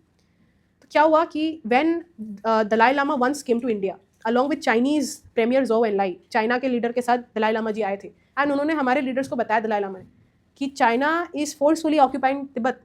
Tibet people are not happy, Tibet wants to be independent. China is saying they are in front of the world, they are saying that they will give us some autonomy, but they will not give us autonomy. They will basically force us to adopt their culture. So Tibet people are not happy with this invasion. So now India when heard this Dalai Lama का पूरा उनका सुना, कुछ time बाद दलाई लामा ने जो है India से शरण लेने की मांग करी और हमने उनको शरण दे दी. So when Dalai Lama got the asylum in our country and he started living in our country, he lives in Dharamshala, Himachal Pradesh. He has this center in Dharamshala. Now after this China started looking at us as kind of an enemy, कि हम anti Chinese elements, anti Chinese activities को अपने देश में harbour कर रहे हैं. जब हमने दलाई लामा को सपोर्ट किया या हमने जो है ओपनली कहना शुरू कर दिया कि तिब्बत का जो कॉज है वो काफ़ी अनफॉर्चुनेट है या तिब्बत को इंडिपेंडेंट होना चाहिए सर. नो, ये सारी चीज़ें हमने सॉल्व करी थी उनके साथ पंचशील अग्रीमेंट साइन करके. 5 principle of peaceful coexistence हमने साइन किया कि no we will be peaceful, we will, ठीक है, वी रेस्पेक्ट योर टेरिटरी, हम आपके टेरिटरी को रेस्पेक्ट करते हैं, हम आपके अंदरूनी मामले पे हम कुछ नहीं कहेंगे, तो हमने पीसफुल ट्रीटी साइन करी थी। लेकिन इस ट्रस्ट का जो है हमको एक तरह से बैकफायर हुआ। China attacked us from two front, one from the Ladakh region and one from the Nefa region, which is Arunachal Pradesh. So we were not prepared for this attack. We had full trust on them. But China attacked us from two fronts. And in this particular Indo-China war, we lost Aksai Chin of Ladakh. Do you understand? Because we were not prepared. And after this Indo-China war, the defense minister also had to resign. And this government was highly criticized all throughout the country. कि आप इतना trust कैसे कर सकते हैं, आप ऐसे कैसे कर सकते हैं, whatever. So this was Indo-China war. Do you understand? इसमें इंडियन आर्मी ने पार्टिसिपेट करा, ऑब्वियसली इंडियन एफओ से भी करा, हम देखेंगे। Next is 1965, it was Indo Pakistan war. So Pakistan के साथ हमने ना मोटा मोटा 4 बैटल्स हमने लड़ी हैं, 4 फुल फ्लेज वॉर, जिसमें से एक को वो कंसिडर ही नहीं करता कि वॉर है, ठीक है, जो कि है आपका not Siachen, the Kargil conflict, वो हम पढ़ेंगे अभी। सो एक तो आपका इंडो पाक वॉर हो गया, ठीक है। दूसरा, इसको आप इंडो पाक की जगह पे बांग्लादेश लिबरेशन भी बोल सकते हो। यू ऑल नो कि आज जो बांग्लादेश है, इवन तो आज बहुत डिस्टर्ब चल रहा है वो, ठीक है, लेकिन आज जो बांग्लादेश कंट्री है उसको फॉर्मेशन में हेल्प किसने किया था? इंडिया ने किया, ठीक है। आज जहाँ पे बांग्लादेश है, वेस्ट बंगाल और उसके बीच में, आपने देखा होगा आसाम के नीचे वेस्ट बंगाल के साइड में, तो ये जो बांग्लादेश है, बांग्लादेश एक ऐसा हमारा नेबर है जिसके साथ हम सबसे लंबी बाउंड्री शेयर करते हैं। सबसे लॉन्गेस्ट बाउंड्री अगर हम अपने किसी नेबर कंट्री के साथ करते हैं तो दैट इज बांग्लादेश ओनली। सो बांग्लादेश जो आज के टाइम पे है, वहाँ पे पहले ईस्ट पाकिस्तान हुआ करता था। पाकिस्तान ना 2 टुकड़े में था, एक ईस्ट में था और एक आज जहाँ पे वहाँ पे, तो इस तरह से बाइफर्केशन हुआ था, इस तरह से पाकिस्तान बनी थी। पर ये जो ईस्ट पाकिस्तान वाले जो वो जो लॉट था, वो जो लोग थे वहाँ पे, they were mostly Bengali people and they were not happy because west Pakistan used to dominate them. West Pakistan was basically forcing them to follow the culture of, basically not follow their culture, और उनको force करते थे कि उर्दू बोलिए, या फिर उनको जो भी उनका कल्चर प्रैक्टिस करने देते, दुर्गा पूजा मनाते हैं, कुछ करते हैं, वो बेसिकली उनके ऊपर काफ़ी ज़्यादा दबाव था। They were not able to live their life the way they want to live, they were not given political power also. So east Pakistani people were not happy and वहाँ से काफ़ी सारे जो लोग हैं वो इंडिया में आने लग गए, इंडिया में बेसिकली एज रिफ्यूजीज आने लग गए। तो हमको काफ़ी सारी रिफ्यूजी प्रॉब्लम हो रही थी, we were facing this refugee problem and 1970 के टाइम पे we were already a poor country, we were already facing a lot of crisis. हमने अभी जो है 65 में दिस पाकिस्तान के साथ वॉर हुआ था, चाइना के साथ वॉर हुआ, तो we were still a very poor country and a lot of problem was there in the country, and उस टाइम पे this refugee problem was an another add on. So उस time पे क्या हुआ that when east Pakistan was in that condition, so Indira Gandhi was the prime minister and she sent the Indian army, क्योंकि पहले क्या हुआ कि ईस्ट पाकिस्तान वेस्ट पाकिस्तान ने बोला कि ठीक है हम तुमको पॉलिटिकल पावर देंगे, तो एक इलेक्शन भी कराया झूठ मूठ का। उस इलेक्शन में जो उनके लीडर थे शेख मुजीबुर रहमान, ईस्ट पाकिस्तान के एक लीडर थे, काफ़ी जाने माने, काफ़ी फेमस, जो बहुत ही वोकल थे, इलेक्शन कराया वहाँ पे और वो जीते भी, पर उनको जीतने के बाद जेल के अंदर डाल दिया गया, उनको पावर नहीं दी गई, जिसके बाद वहाँ के लोग सड़क पे आ गए, प्रोटेस्ट करने लगे, बहुत ही heavy protest was there and they started demanding that we don't want to be part of Pakistan anymore, we want our separate country and we will make Bangladesh. हमें अब पाकिस्तानियों के साथ नहीं रहना, हमको जो एक अलग कंट्री बनानी है, बांग्लादेश बनाना है। उस टाइम पे वी ऑल्सो हेल्प देम। हमने क्या करा, हमने अपनी आर्मी भेजी एंड वहाँ पे हम जब अंदर गए तो the people were also very like welcoming, they were happy that India has come to support us, help us. तो हमने वो वॉर लड़ी पाकिस्तान के साथ एंड हमने कुछ 75,000 सोल्जर्स पाकिस्तान के अपने प्रिजनर्स ऑफ वॉर बनाते। इसी वॉर को सैम मानेकशॉ ने लेड किया था, ठीक है, जिसमें क्या whatever the number is, what is the point of arguing about the numbers? Like, does it really make sense? 70 था, 80 था, 100 था, lakhs था, does it really make sense? ठीक है, so please don't unnecessarily interrupt, ठीक है। So there were some 70,000, 75,000 troops which were under us as a prisoner of war, ठीक है, captured by Indian army. So after that, the Bangladesh came into being and Sheikh Mujibur Rahman became the first prime minister of the independent Bangladesh. Now this Sheikh Mujibur Rahman is the father of Sheikh Hasina, and this Sheikh Mujibur Rahman along with his entire family was assassinated. And Sheikh Hasina was studying outside, क्योंकि बांग्लादेश में ना कुछ काफ़ी सारे extremist भी हैं जो पाकिस्तान की आइडियोलॉजी को फॉलो करते हैं या बाहर के कंट्रीज उनको फंड करते हैं ताकि बांग्लादेश जो है वापस से पाकिस्तान का पार्ट बन जाए या फिर वो डिस्टर्ब रहे। तो शेख मुजीबुर रहमान को जो है उनकी पूरी फैमिली को असैसिनेट कर दिया गया था, but Sheikh Hasina was outside studying in some foreign country, तो वो बच गए एंड लेटर ऑन बाहर से पढ़ाई करी, दिल्ली में वो रही, इंदिरा गांधी जी ने उनको सपोर्ट दिया, सिक्योरिटी प्रोवाइड करी, she came to India, she lived in Delhi for so many years, उन्होंने अपना नाम बदल दिया था but she lived in Delhi. After that she went back to Bangladesh and she went back कि मैं अपने फादर की लेगेसी को कंटिन्यू करना चाहती हूँ, मैं अपने देश के लिए बेसिकली अपने देश को चलाना चाहती हूँ अच्छे तरीके से, डेमोक्रेटिकली। अवामी लीग फॉर्म करी and then she became the prime minister and she was the prime minister for the longest of the time up until recently. when she was overthrown by one of the general and he asked Sheikh Hasina कि आप चले जाइए, क्योंकि उस time पे काफ़ी सारे आपने देखा होगा रिवोल्ट्स भी हो रहे थे, काफ़ी सारे बेसिकली प्रोटेस्ट हो रहे थे स्टूडेंट्स के बांग्लादेश में. तो Sheikh Hasina is basically now in India, in Delhi, under our protection. Okay, so that's another thing. ये सब जियो पॉलिटिकल इशूज़ हैं. बट आप देख सकते हैं next is our operation Meghdoot. Operation Meghdoot को ना पिछले साल कितने साल कंप्लीट हुए? 84 में हुआ था ये. How many years? 84 to 2024. How many years? 41 क्या 40? बेसिक मैथ्स नहीं आ रहा क्या तुम लोगों को? कितने ईयर्स हो गए 84 से 24 तक? छोड़ो, it's okay, let it be. So operation Meghdoot was Siachen glacier conflict. So you all know we have a glacier called Siachen glacier also. कहाँ पर है सियाचिन ग्लेशियर? कहाँ पर है? कश्मीर में है, बेसिकली नॉर्थ में. आप देखोगे, ठीक है, जैसे आप सियाचिन ग्लेशियर ऊपर है मुझे पता है, और जम्मू कश्मीर नीचे है, सियाचिन ग्लेशियर उसके ऊपर है, ठीक है. हाँ, वो बेसिकली एक ट्रायंगल बनता है sandwich between Pakistan, China and India. तो बेसिकली सियाचिन ग्लेशियर जो है वो ऐसा ग्लेशियर है जो कि जिसको हाईएस्ट बैटल ग्राउंड भी बोला जाता है वर्ल्ड का. और ये जो सियाचिन ग्लेशियर है इसके ऊपर भी कॉन्फ्लिक्ट है हमारा पाकिस्तान के साथ ना हमारे बहुत सारे कॉन्फ्लिक्ट है. अब कश्मीर को लेकर कॉन्फ्लिक्ट है, सियाचिन को लेकर कॉन्फ्लिक्ट है, इंडस वाटर ट्रीटी को लेकर कॉन्फ्लिक्ट है, सर क्रीक को लेकर कॉन्फ्लिक्ट है जो कि आपका यहाँ पे रन ऑफ कच्छ में एक छोटा सा मार्शी लैंड है जिसको लेकर भी कॉन्फ्लिक्ट है. तो बहुत सारे कॉन्फ्लिक्ट्स हमारे उनके साथ, जिसमें से Siachen is one of them. तो सियाचिन का इशू क्या था कि जब शिमला अग्रीमेंट हुआ, कराची अग्रीमेंट हुआ, तो सबने अग्रीमेंट तो कर दिया ये LOC है, ये CFL है, पर किसी ने ये नहीं बताया कि LOC के जस्ट नॉर्थ ईस्ट में जो इतना बड़ा ये ग्लेशियर ये किसका है? ये पाकिस्तान का, ये इंडिया का है? किसी ने नहीं करा, क्योंकि they were all like this is a no man's land, ये एक बहुत ही इनहॉस्पिटेबल एरिया है, ग्लेशियर, यहाँ कौन ही रहेगा. तो वी डिड नॉट बॉदर. तो हमने किसी भी अग्रीमेंट में we did not mention about the Siachen glacier. That is why there is a conflict. इसलिए वो भी क्लेम करते हैं, हम भी क्लेम करते हैं. तो क्या हुआ कुछ टाइम पहले like we started seeing that Pakistan धीरे धीरे जो है वहाँ पे सियाचिन ग्लेशियर पे अपने ट्रूप्स भेजना शुरू कर रहा है, या वहाँ पे कुछ माउंटेनियरिंग एक्टिविटीज़ करा रहा है, वहाँ से अपने कंट्री से कुछ टूरिस्ट को भेज रहा है एक्सपीडिशन वगैरह कराने के लिए. So we started seeing that धीरे धीरे जो है इस नो मैंस लैंड पे पाकिस्तान कब्जा करने की कोशिश कर रहा है. तो व्हाट वी डिड वाज कि हमें पता चला किसी US की कंपनी से, हमारी इंटेल ने बताया कि एक US की कंपनी को पाकिस्तान ने बहुत सारा हैवी वो जो आइस में पहनने वाले जैकेट हो गए, शूज़ हो गए, ट्रैक पूरा जो होता है ना टेंट वेंट लगाने, वो सारा बहुत हैवी उन्होंने ऑर्डर दिया. तो हमें उससे थोड़ा पता चला कि maybe they are planning, Pakistan is planning to basically set up a base in Siachen glacier. And that is exactly when we also strategized. हमने क्या करा, हमें देर नहीं करनी चाहिए, हमें ऑपरेशन मेघदूत कर देना चाहिए. ऑपरेशन मेघदूत में हम क्या करते हैं कि इंडियन एयरफोर्स हमारे आर्मी के जवानों को एयरलिफ्ट करती है एंड सियाचिन ग्लेशियर के ऊपर ऐसे छोड़ देती है, एंड वहाँ पे हम अपना बेस तैयार कर देते हैं. इससे पहले वो करें, हम तैयार कर लेंगे. So operation Meghdoot is nothing, we are getting airlifted and we are creating our base in the Siachen glacier. So that is why, and ऐसा नहीं कि entire Siachen glacier is controlled by us. Some part is also controlled by Pakistan on the western side, उनके country की तरफ से, ठीक है. बाकी majority portion is basically under our surveillance, ठीक है. But see, a lot of political scientists also say that कि जो Siachen glacier का conflict है, it is like two bald men fighting for a comb. Why? Because Siachen glacier is inhospitable. It's a very like वहाँ पे हम अपने जवानों को भेज रहे हैं, रह रहे हैं. जितने हमारे जवान शहीद नहीं हो रहे हैं ना वॉर एंड बैटल्स में, वहाँ पे वो क्लाइमेट की वजह से हो रहे हैं. तो इट्स इनहॉस्पिटेबल. तो दोनों को छोड़ देना चाहिए. ऐसे पूरा विश्व में लोग बोलते हैं, very big experts they say that कि दोनों पाकिस्तान और इंडिया को सियाचिन कॉन्फ्लिक्ट ही छोड़ देना चाहिए. But see we can not leave Siachen because it is sandwich between Pakistan and China, and we can not trust China, we can not trust Pakistan. There are some very important glaciers through which fresh water comes to India, fresh water which comes and joins in this river. So we can't really trust them.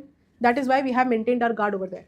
Do you understand? That is operation Meghdoot, जो कि सियाचिन वाला conflict है, 84 में हुआ था. इसमें हमारे air force ने भी पार्टिसिपेट किया था, ठीक है. Next is your Kargil conflict. Kargil is a region in Ladakh और कश्मीर. कहाँ पर है कारगिल? लद्दाख में है, ठीक है. द्रास रीजन, कारगिल रीजन लद्दाख में है भाई, कुछ नहीं पता तुम लोग को. सो जो कारगिल रीजन है, अब देखो ये भी बहुत ही ऐसे हाई माउंटेनियस एरियाज़ हैं जो कि आप कह सकते हैं कि पाकिस्तान के साथ हम लोगों ने कुछ ऐसा एक अग्रीमेंट साइन तो नहीं करा, बट हमारा एक अंडरस्टैंडिंग है कि भाई जब बहुत ही ठंड पड़ जाती है ना, बहुत ही कारगिल के बहुत ही हाई इलाकों में जब बहुत ज़्यादा ठंड पड़ जाती है, तो हम भी नीचे चले जाएंगे, तुम भी नीचे चले जाना, ठीक है. तुम भी अपने तरफ से नीचे चले जाना, हम भी नीचे चले जाएंगे, क्योंकि इनहॉस्पिटेबल है. लेकिन क्या हुआ कि जब एक सम 1999 में when we according to the normal norms ठंड में हम नीचे आ गए, पाकिस्तान की तरफ से क्या हुआ, पाकिस्तान की तरफ से उनके सोल्जर्स या उनके tribals they came and then they started occupying the Indian bases, Indian peaks, जो इंडिया के पोस्ट थे जहाँ पे हमने अपनी पोस्ट बना रखी थी, वहाँ पे आके वो चले गए सर्दियों के टाइम पे। हमें नहीं पता था, हम तो यूजुअली ठंड में क्या है वो भी चले जाते हैं, हम भी चले जाते हैं क्योंकि इनहॉस्पिटेबल है।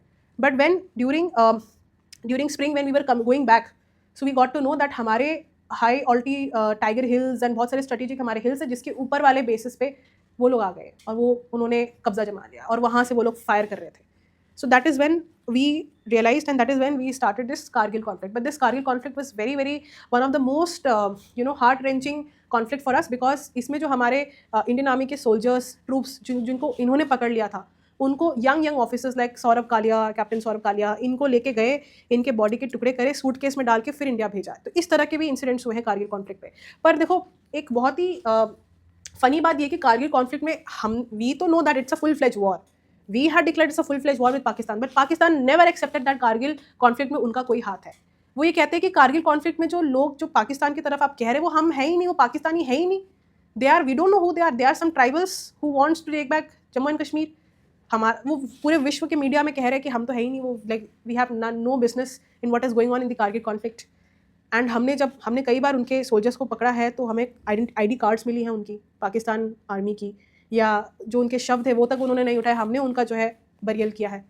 सो कहने का मतलब है this was Kargil conflict, it was about a lot of strategic hills like tiger hill हो गया, बहुत सारे पीक्स थे जिसको हमने रिकैप्चर किया था हमारे सोल्जर्स ने, जिसके ऊपर वो मूवी बनी है शेरशाह। क्या हो रहा है उसमें देखा होगा आपने कि वो रात में जाते हैं कि सुबह में तो दिख जाएंगे हम, एक काम करेंगे, रात को हम पीछे की तरफ से क्लाइंब करेंगे, तो वो चढ़ाई करते हैं, इतने मुश्किल टेरेन पे वो चढ़ाई करते हैं, ठीक है। तो ऐसे होता है, फिर वो अटैक करते हैं, ऊपर जाके पोस्ट को कैप्चर कर लेते हैं, तिरंगा फहराते हैं, है ना, सुना देखा होगा आप लोगों ने। तो that is Kargil conflict. Now operation Blue Star, this was one of the most historic operation due to which our prime minister also got killed, ठीक है। दैट इज अमृतसर वाला जो आपको पता होगा इंसिडेंट, कि गोल्डन टेम्पल में you must be aware that in Punjab there was this group of people जो कि खालिस्तान का डिमांड कर रहे थे कि there should be in another state और some another country for Sikh community, है ना। तो उनकी डिमांड्स थी, but obviously government was not agreeing to that, not allowing to that. So जो ये जो खालिस्तानी सपोर्टर्स थे वो फाइनली क्या हुआ, वो गोल्डन टेम्पल के अंदर घुस गए थे, वहाँ पे वो छिप रहे थे या whatever, they started protesting there, and Indira Gandhi ने बड़े फेरोशियसली ऑर्डर दे दिया अपनी इंडियन आर्मी को कि आप गोल्डन टेम्पल के अंदर जाइए और उन सबको पकड़ के लेकर आइए। तो उस ऑपरेशन में, ऑपरेशन ब्लू स्टार के दौरान, गोल्डन टेम्पल के अंदर हमारे जवानों की तरफ से, सिक्योरिटी फोर्सेस की तरफ से बहुत ज़्यादा गोला बारूद, बॉम्बार्डिंग हुई है, फाइटिंग हुई है, जिसकी वजह से बहुत खून, मतलब समझ रहे हो, उस सेक्रोसैंक्ट, उस इतने बड़े टेम्पल के अंदर ब्लड शेड हुआ, जिसकी वजह से पूरी की पूरी सिख कम्युनिटी को बहुत ही हर्ट फील हुआ कि ये हमारा मंदिर है, इसके अंदर आप क्या कर रहे हो, ये समझ आ रहा है। तो ये operation Blue Star when it happened, so inside Golden Temple there was this huge bloodshed, bloodbath between Indian army and the Khalistani supporters. So after this, the entire Sikh community got against the Indira Gandhi, and that is the exact reason why the two of her Sikh bodyguards, they opened fire at her. कुछ 20 के करीब उन्होंने उनके ऊपर गोली चलाई थी, और वो आज भी इंदिरा गांधी म्यूजियम में उनकी वो साड़ी, उनका वो बुलेट का वो सब कुछ वहाँ पे डाला हुआ है, आप जाके देख सकते हो, ठीक है। एंड उसी टाइम पे, बट उसके बाद after Indira Gandhi was assassinated, there was a huge, country में there was a huge riot against the Sikh community. Now people started butchering Sikh community, Delhi में, खास करके दिल्ली में, इन सब जगहों पे सिख लोगों को ढूंढ ढूंढ के मारा जा रहा था कि हमारी प्रधानमंत्री को मार दिया, ठीक है। So anti Sikh riots happened in our country, and this is exactly why when प्रधानमंत्री Manmohan became the prime minister, in one of us very famous, I think वो फाइनेंस मिनिस्टर बने थे, तब उन्होंने पार्लियामेंट में बहुत ही इंपॉर्टेंट स्पीच दिया था कि मैं इस माध्यम से सबसे पहले देश को ये कहना चाहता हूँ, बताना चाहता हूँ कि we owe a very, basically we owe apologies to the entire Sikh community for what we did. तो आपने वो मूवीज़ देखी होंगी बहुत सारी जिसमें people are running away from India, कि कैसे भी करके they are hiding their identity, पगड़ी नहीं पहनेंगे, कृपान नहीं कैरी करेंगे, नहीं तो पता चल जाएगा बिहार से, क्योंकि people were now hunting for them. So this was a very disturbing time for our country, do you understand. So this was operation Blue Star, Golden Temple के अंदर जो फायरिंग हुई थी, ठीक है, समझ आ गया।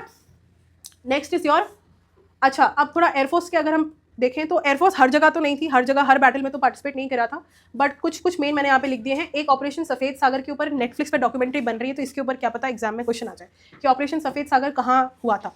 ऑपरेशन सफ़ेद सागर कारगिल में ही हुआ था, पर ये इंडियन एयरफोर्स के द्वारा किया गया था, ठीक है। सो दैट इज ऑपरेशन सफ़ेद सागर। नेक्स्ट ऑपरेशन आप लोगों ने थोड़े नहीं सुने होंगे, जैसे कि operation Poomalai, Pawan and cactus, and इनके ऊपर पिछले साल ही सीडीएस में क्वेश्चन आया था, 4 ऑप्शन दिए हुए थे, आपको उसको ईयर के साथ मैच करना था, और तुमको कुछ पता, अगर आपने मेन नहीं पढ़े तो ये तो फिर आपने कहाँ ही पढ़ेंगे, ठीक है। थोड़ा सा देख लेते हैं कि ऑपरेशन पूमालाई क्या है। What is operation Poomalai? So operation Poomalai को ईगल मिशन 4 भी कहते हैं। ये श्रीलंका में किया था हमने। तो हमने देखो कई बार श्रीलंका में आपने सुना होगा बहुत सारे सिविल वॉर्स हुए हैं, सिविल कॉन्फ्लिक्ट्स हुए हैं, ठीक है। उस सिविल कॉन्फ्लिक्ट्स में हमने कई बार अपने ह्यूमैनिटेरियन असिस्टेंस भेजा है, अपने जवानों को भेजा है। क्यों? क्योंकि श्रीलंका में काफ़ी आबादी हमारे तमिल भाई बहनों की भी है। सो कहने का मतलब है श्रीलंका में ना there is Sinhalese majority community and there is Tamil minority. तो जितनी बार वहाँ पे सिविल वॉर होता है, हमारे देश के तमिलनाडु के लोग, तमिल जो पॉपुलेशन है, वो सरकार पे दबाव बनाते हैं कि let's do something there, because हमारे ही एक्सटेंडेड फैमिली, हमारे कजन्स, हमारे रिलेटिव्स या हमारे ही भाई बंधु जो है वहाँ रह रहे हैं और उनके साथ कितना बड़ा प्रोसिक्यूशन पर वो परसिक्यूट हो रहे हैं बेसिकली, ठीक है। तो हमारे सरकार के ऊपर दबाव पड़ता है। सो बेसिकली एक जाफना करके टाउन है श्रीलंका में, वहाँ पे सिविल वॉर हो रहा था बिटवीन दीज टू ग्रुप्स, उनकी मेजॉरिटी एंड माइनॉरिटी के साथ। उसी टाइम हमने क्या करा, एक ह्यूमैनिटेरियन क्राइसिस क्योंकि हो रहा था, तो हमने असिस्टेंस भेजा बोट के मदद से। पानी के रास्ते से हमने उनके लिए खाना पानी, राशन, दवाई, ये सब भेजा, जिसको श्रीलंका की नेवी ने इंटरसेप्ट कर लिया। तो ये फेल हो गया था, हम उनकी मदद नहीं कर पाए, जिसके बाद हमें ऑपरेशन पूमालाई करना पड़ा। ऑपरेशन पूमालाई में हम क्या करते हैं, हम एयरलिफ्ट कर रहे हैं। इंडियन एयरफोर्स ने क्या करा, क्योंकि पानी के रास्ते से तो इंटरसेप्ट कर दिया, मदद भेज नहीं पा रहे, तो क्या हुआ, एयर ड्रॉप कर लिया खाना पानी, राशन, मेडिसिन, सब कुछ माइनॉरिटीज़ को। तो that is operation Poomalai. Do you understand Operation Pumalai, जिसमें we are basically giving relief supplies to the Jaffna town where our Tamil tigers or Tamil minorities are living. That is Operation Pumalai, Eagle Mission 4. Next again Operation Pawan, ये भी same Sri Lanka में किया गया था। After this Operation Pumalai happened, अब हमें श्रीलंका की सरकार की मदद करनी थी जाफना टाउन को वापस से पीसफुल बनाने में, क्योंकि श्रीलंका की सरकार कर नहीं पा रही थी। तो हमने क्या करा, इंडियन पीस कीपिंग फोर्स भेजा, जिसमें हमारी इंडियन आर्मी, स्पेशल फोर्सेस, ये सबको भेजा गया वहाँ पे। एंड वहाँ पे जाकर के हमने श्रीलंका का जो सिविल वॉर चल रहा था, इसको हमने रोकने में हेल्प करी, क्योंकि वो नहीं कर पा रहे थे। दैट इज योर ऑपरेशन पवन। समझ आ गया? पूमालाई एंड पवन श्रीलंका के क्राइसिस के ऊपर है। नेक्स्ट आप देखेंगे operation cactus. Operation cactus is about Maldives, ठीक है। आपने सुना होगा कि मालदीव में भी हमने कई अपने बहुत ही अरसों से हमने बहुत ज़्यादा हेल्प करी है मालदीव सरकार की। और अभी हाल ही कुछ टाइम पहले मालदीव के जो प्रेसिडेंट थे वो काफ़ी एंटी इंडियन स्टेटमेंट्स दे रहे थे, ठीक है, कि इंडिया की हमें मदद नहीं चाहिए, ले जाइए अपने जवानों को। वहाँ पे हमारे कुछ पायलट्स भी हैं जो उनके पायलट्स को ट्रेन करते हैं, तो काफ़ी उन्होंने हमारे खिलाफ स्टेटमेंट्स दी थी। तो काफ़ी boycott Maldives, no one will go to Maldives, कोई अब छुट्टी मनाने, ठीक है, ट्रिप पे मालदीव नहीं जाएगा, बॉयकॉट मालदीव। फिर मालदीव रियलाइज़ की पूरी इंडिया की आबादी तो हमारे यहाँ ही टूरिज्म के लिए आती है, तो हमें तो घाटा हो रहा है ऐसे, ठीक है। तो this was what happened last year. So Maldives में क्या हुआ, मालदीव में ना कुछ रेबेल्स थे। हर कंट्री में होते हैं रेबेल्स, हर कंट्री में एक्सट्रीम वाले लोग होते हैं जो डिस्टर्ब करते रहते हैं देश को, इंटरनल चैलेंजेस देते रहते हैं। तो वैसे ही मालदीव में ना रेबेल्स थे, जो कि बेसिकली एक श्रीलंकन सेपरेटिस्ट ग्रुप था। उन्होंने क्या करा, उन्होंने उनके प्रेसिडेंट को, अब्दुल गयूम को बेसिकली हटा दिया, कू कर दिया, वहाँ से हटा दिया, उनके प्रेसिडेंट ऑफिस से हटा दिया, ठीक है, कि आप हट जाइए, या फिर उनको धमकियाँ देने लग गए कि अगर आप अपनी कुर्सी से हटे नहीं तो देखना हम क्या कर देंगे। तो बेसिकली मालदीव सरकार को वो हटाना चाहते थे, जिसकी वजह से प्रेसिडेंट गयूम जो है छिप गए, हाइडिंग में चले गए।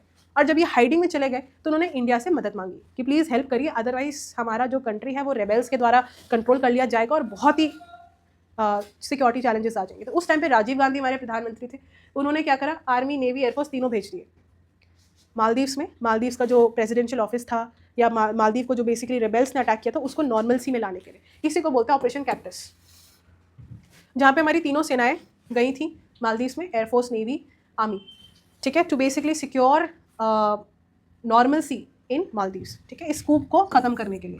Do you understand operation Cactus? ठीक है। One more operation, operation Rajiv 87 में हुआ था।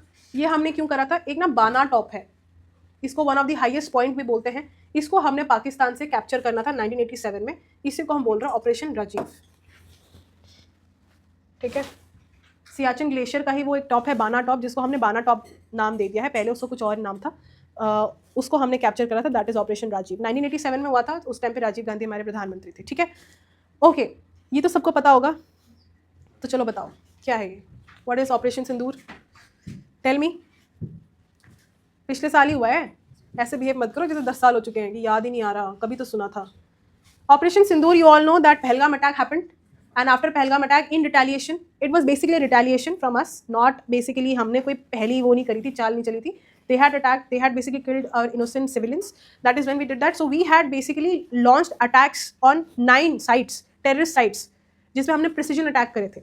अभी आप देखेंगे कि ये जो हमारे पर्सनल्स हैं जिनको वीर चक्र से नवाजा गया इस अभी 15 अगस्त को पिछले साल, क्यों दिया गया? क्योंकि इन्होंने, इन सभी ने ऑपरेशन सिंदूर में बहुत ही बड़ा योगदान दिया था. जैसे अगर मैं बात करूं, इंडियन एयरफोर्स के 9 पर्सनल्स को मिला था Vir Chakra award. Why? Because most of them, they were basically flying Su-30 MKI, they were flying Rafale, BrahMos missile का इस्तेमाल हुआ है इस ऑपरेशन सिंधु में. जैसे अगर मैं स्क्वाड्रन लीडर रिजवान मलिक की बात करूं, so he was the pilot of Su-30 MKI, जिन्होंने प्रिसीजन अटैक्स, प्रिसीजन स्ट्राइक्स करे, ब्रह्मोस मिसाइल को गिराया, जिसकी वजह से उनके काफ़ी सारे terrorist launch pads, hide outs जो है वो डिस्ट्रॉय हुए. तो ये नाम आप याद कर लेना कि ये जितने भी हमारे, कोशिश कर लेना if you can. So these are the Indian air force personnels who got Vir Chakra after operation Sindoor. ठीक है. And these are Indian army officers and soldiers. ये आपके आर्टिलरी के हैं. इन्होंने आर्टिलरी में ऑब्वियसली पीछे से रॉकेट लॉन्चर हो गया, मिसाइल हो गया, ड्रोन हो गया, इसमें इन्होंने काफ़ी हेल्प करी थी. 2 हमारे BSF के जवान शहीद हो गए हैं, उनको भी हमने वीर चक्र का अवार्ड दिया है during this operation, after operation Sindoor only. ठीक है. So these are your ranks. ठीक है, याद कर लेना. कई बार एग्जाम में ऐसे पूछ लिया जाता है विंग कमांडर का इक्विवेलेंट आर्मी में क्या है. ठीक है. सो हर बार बच्चे नेवी को ऐसे इग्नोर कर देते हैं, बट नेवी को इग्नोर नहीं करना. थोड़ा I know it's a little, navy rank structure is a little tough to remember, but अगर आपने ये 2 याद कर लिए तो ये याद करना बहुत आसान है. ठीक है, तो याद कर लेना. Now let's talk about the aircrafts. तो मैंने आपको बताया था कि जब इंडियन एयरफोर्स स्टार्ट हुआ था तो हमारे पास बहुत ही 4, मुश्किल से 4 एयरक्राफ्ट थी, छोटी छोटी. ठीक है. और उनका नाम है वेस्टलैंड वपीटी बायप्लेन्स. ये हमने ऑब्वियसली ये यूके के थे. ठीक है. और इनको जो है नंबर 1 स्क्वाड्रन, पहला जो नंबर 1 स्क्वाड्रन था वो इन्हीं के द्वारा फॉर्म किया गया था. ठीक है. स्टार्ट हमने वेस्टलैंड वपीटी, और ये क्वेश्चन आया हुआ है कई बार एग्जाम्स में, बहुत सारे कॉम्पिटिटिव एग्जाम्स में, कि सबसे पहले एयरक्राफ्ट कौन से थे जो इंडियन एयरफोर्स के पास थे. ठीक है. ये 2 सीट वाले हैं एंड 4 थे पहले हमारे पास नंबर 1 स्क्वाड्रन. देख लिया, फोटो देख ली, अच्छा लगा. Okay, let's move on. Next is पहला इंडिजिनस एयरक्राफ्ट कभी अगर हमने बनाया हो, मतलब आपको पता है आज का टाइम पे मिलिट्री जो इक्विपमेंट्स टेक्नोलॉजी है मोस्टली हमने बाहर से ही ली हुई है, बाहर से खरीदी हुई है या टेक्नोलॉजी ट्रांसफर के थ्रू हमने लिया हुआ है. लेकिन वो पहला ऐसा कौन सा एयरक्राफ्ट था जो हमने खुद से बनाया था. कई बार बच्चे कंफ्यूज आते हैं कि वो HAL तेजस होगा आपका. तेजस नहीं है, Tejas is not the first indigenous aircraft. It is the HAL HF Marut 24, this one. ये हमारा सबसे पहला इंडिजिनस एयरक्राफ्ट है, फॉरगॉटन एयरक्राफ्ट बोल रहे हैं इसको.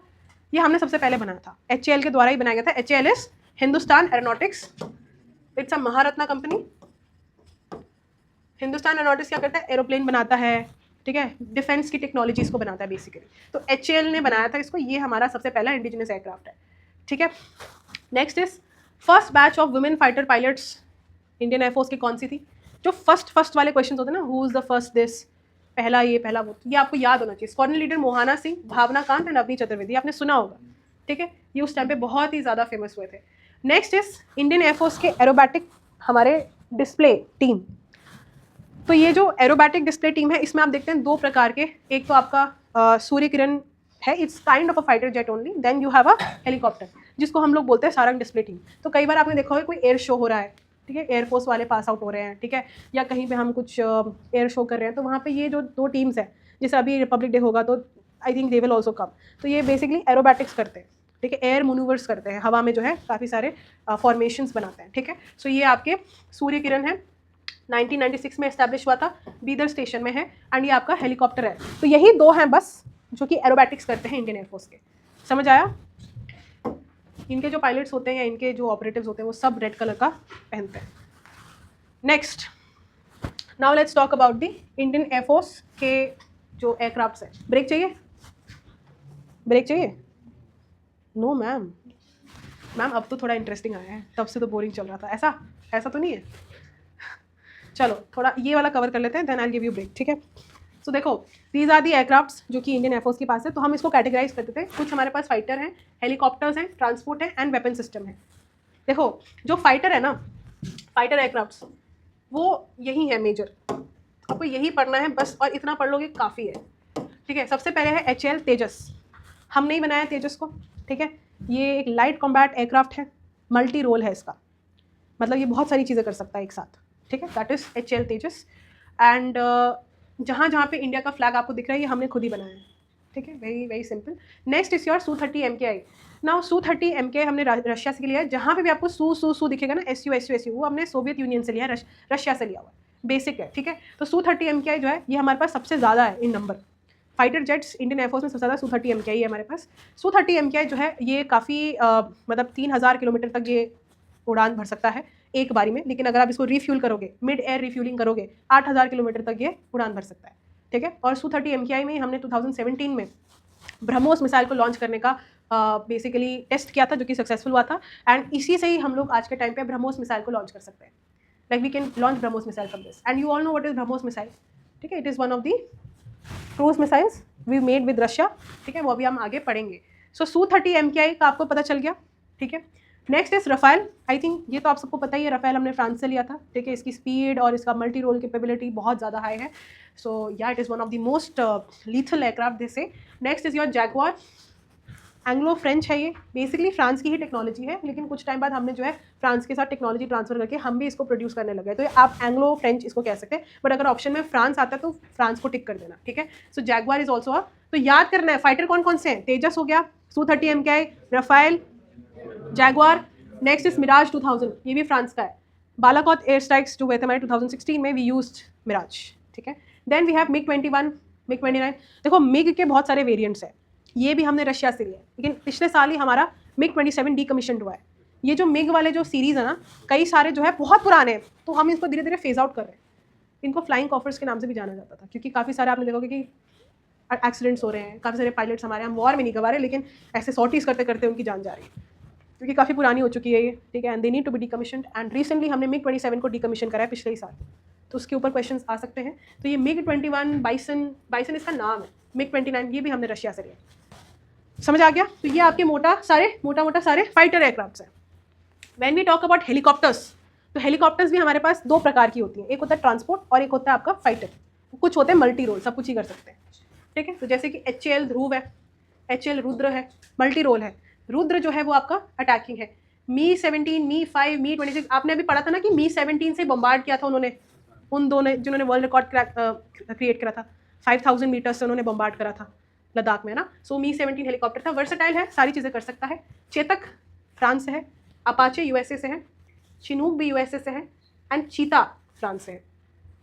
अपाचे क्या है पता है आप लोग को? पढ़ा है कभी अपाचे ज्योग्राफी में? क्या है अपाचे? नहीं अपाचे नहीं, sorry, Chinook, not Apache, Chinook. What is Chinook?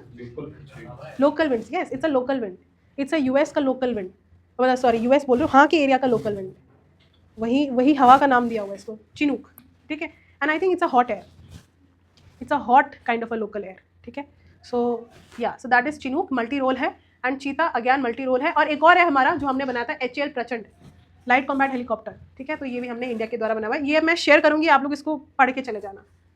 Next is आपका ट्रांसपोर्ट, तो transportation for cargo, logistic supply and even transportation of the soldiers also, तो वो आपका ट्रांसपोर्ट एयरक्राफ्ट करता है। तो सबसे बड़ा मिलिट्री ट्रांसपोर्ट पूरे विश्व में आज तक अगर कोई बना है तो आपका C-17 ग्लोब मास्टर है, जो हमने US से लिया है, ठीक है। C-17 ग्लोब मास्टर वर्ल्ड का सबसे heaviest and largest military transport है, कि जब ये उड़ के आता है ना, कान के चिथड़े हो जाते हैं।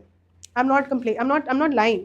सो like I used to live in sector 8 Dwarka, which is very near to Palam airport. And जितनी बार ये आता था ना, हमें और एक तो पालम के आसपास जितने भी एरियाज़ हैं, खास करके I used to live in SPG sector 8 Dwarka, वहाँ पे हर 2-3 मिनट में फ्लाइट्स लैंड करती हैं, तो हमें सुनाई देता है कि फ्लाइट आ गई है। तो अगर मान लो हम किसी से बात कर रहे हैं फ़ोन पे भी, तो वी हैड टू से, अरे रुक जाओ एयरप्लेन आ गई, 2 मिनट रुकते थे, फिर हाँ अब बोल। और ये हमारा नॉर्मल हो गया था, नॉर्मल, लाइक हमें आदत हो गई थी कि एयरप्लेन आ रहा है जा रहा है, आ रहा है जा रहा है। और जब ये आता था, ठीक है, तो मतलब कि इसके जाने के बाद भी जो शीशे होते थे ना, वो ऐसे, क्योंकि साउंड उसका बहुत ज़्यादा है, उसके आने के 5 मिनट तक उसका साउंड रहता है, आने से पहले 5 मिनट तक रहता है, और वो लैंड करता था, और वैसे एकदम चीरता हुआ उसका ऐसा आवाज़ होता था, तो खिड़कियाँ ऐसे शेक करती थी, ठीक है। So that is C-17 globe master. इसके अंदर आप देखोगे बहुत सारे पैराट्रूपर्स एंड सोल्जर्स को भी हम जो है एक जगह से दूसरी जगह जाते रहते हैं। तो देखो IL-76 and there is one more IL-78, these are tankers, these are tanker, ये टैंकर है, ठीक है। टैंकर मतलब वैसा वाला टैंकर नहीं तुम्हारे पानी वाला, ये एरोप्लेन वाला टैंकर है। तो ये मिड एयर जाके रिफ्यूलिंग करता है। बहुत सारे एयरक्राफ्ट्स होते हैं, इनफैक्ट एयरक्राफ्ट्स जो है वो एक जगह से दूसरी जगह सिर्फ उतनी ही उड़ सकते हैं जितनी उनकी फ्यूल की कैपेसिटी है ना। वो सिर्फ एक ही मतलब एक उनका इतना उनको हर बार जो है बीच में लैंड क्यों करना पड़ता है। जैसे मान लो if you want to go to US और you want to go to some very far away foreign country, so you will never see that one flight is taking off ऐसे कॉन्टिन्यूसली, वो बीच में रुकता है, लेओवर करता है, refuelling करता है। तो एयरक्राफ्ट्स की ना कैपेसिटी होती है कि इतना ही किलोमीटर वो उड़ सकता है एक बारी में। लेकिन अगर आप उसको मिड एयर रिफ्यूलिंग करोगे तो फिर वो और लंबा जाएगा, जैसे सुखोई 30 है। तो IL-78, 76 these are all tankers, ठीक है। Then you have C-130J Hercules, this is also your transport, US का है ये, हाँ यूएस का है ये। देन AN-32 डॉनियर, इसके ऊपर क्वेश्चन आया था पिछले साल एफकेट में, ट्रांसपोर्ट एयरक्राफ्ट इसमें से कौन है। 4 ऑप्शन दिए थे जिसमें ये भी एक ऑप्शन दिया हुआ था और यही उसका आंसर था, एफकेट का क्वेश्चन था ये। बोइंग 737, देखो बोइंग वाले सारे तो आपको पता ही है यूएस के हैं, इसमें कोई दो राय तो है ही नहीं इसमें। आपको इतना समझ आ गया, ट्रांसपोर्ट फाइटर, ठीक है। ये बहुत ही बेसिक है, like if you are going for AFSB और air force interview, these are like very basic, you must know all of these things. अब हम बात करते हैं वेपन सिस्टम के ऊपर। What is weapon system? अच्छा, ये मैंने ना उनके बारे में लिखा हुआ है, क्या क्या इनकी कैपेबिलिटीज़ हैं। देखो MiG-21 जो है ना वो डीकमीशन हो चुका है, वो अब है ही नहीं। MiG-21 हमारा डीकमीशन हो चुका है और this is very much there. इसकी स्पीड भी बहुत ज़्यादा है, मैक 2.25, ठीक है। सो ये अगर आप पढ़ेंगे आपको पता चल जाएगा। राफेल की भी स्पीड देखो 1.8 मैक है। एंड नाउ इसके ऊपर क्वेश्चन आता है बहुत ज़्यादा, ट्रेनर एयरक्राफ्ट्स। जब आप एयरफोर्स में जाते हैं एज अ फाइटर पायलट बनने के लिए, आप पायलट बनने के लिए बेसिकली, ठीक है। सो आपकी ट्रेनिंग होती है, ऐसा तो होगा नहीं कि भाई चले गए पढ़ के प्लेन उड़ाने दे दिया। धीरे धीरे आपका बेसिक ट्रेनिंग होता है, फिर एडवांस ट्रेनिंग होता है। So basically you have trainer aircraft. तो इसके ऊपर क्वेश्चन आ जाता है, very basic is Pilatus, Swiss Pilatus. Pilatus जो है ये बेसिक ट्रेनिंग के लिए हम इस्तेमाल करते हैं, ठीक है। Then you have BAE Hawk. BAE Hawk is for advanced jet training. आपने स्विस पिलाटस वाला ट्रेनिंग खत्म कर दिया, आप पास हो गए, फिर आपकी एडवांस लेवल ट्रेनिंग होगी, ठीक है। एडवांस लेवल ट्रेनिंग होगी, तो बेहॉक जो है वो आपकी एडवांस ट्रेनिंग के लिए है, हमने यूके से लिया हुआ है। Then you have this HAL Kiran. अब ये जो HAL किरण है इंडिया ने बनाई है, लेकिन अब ये डीकमीशन हो चुका है क्योंकि ये काफ़ी पुराना हो चुका था। तो इसके बदले में हमने ये 2 नए बनाए हैं, HTT-40 Hindustan turbo trainer and HAL HJT-36। तो ये सारे हमारे ट्रेनर एयरक्राफ्ट्स हैं। ऐसे नाम याद कर लेना कि ये फाइटर तो नहीं है, नाम इस तरह से याद करना, नहीं ये फाइटर भी नहीं, ये ट्रांसपोर्ट भी नहीं, तो क्या है ये ट्रेनर ही है, ट्रेनर एयरक्राफ्ट है, ठीक है। बाकी देखो नेक्स्ट हम लोग वेपन सिस्टम पढ़ेंगे। अब हम थोड़ा सा air warning technology, navigation technology, satellites, इनके बारे में पढ़ेंगे। तो before that I think I should give you a break.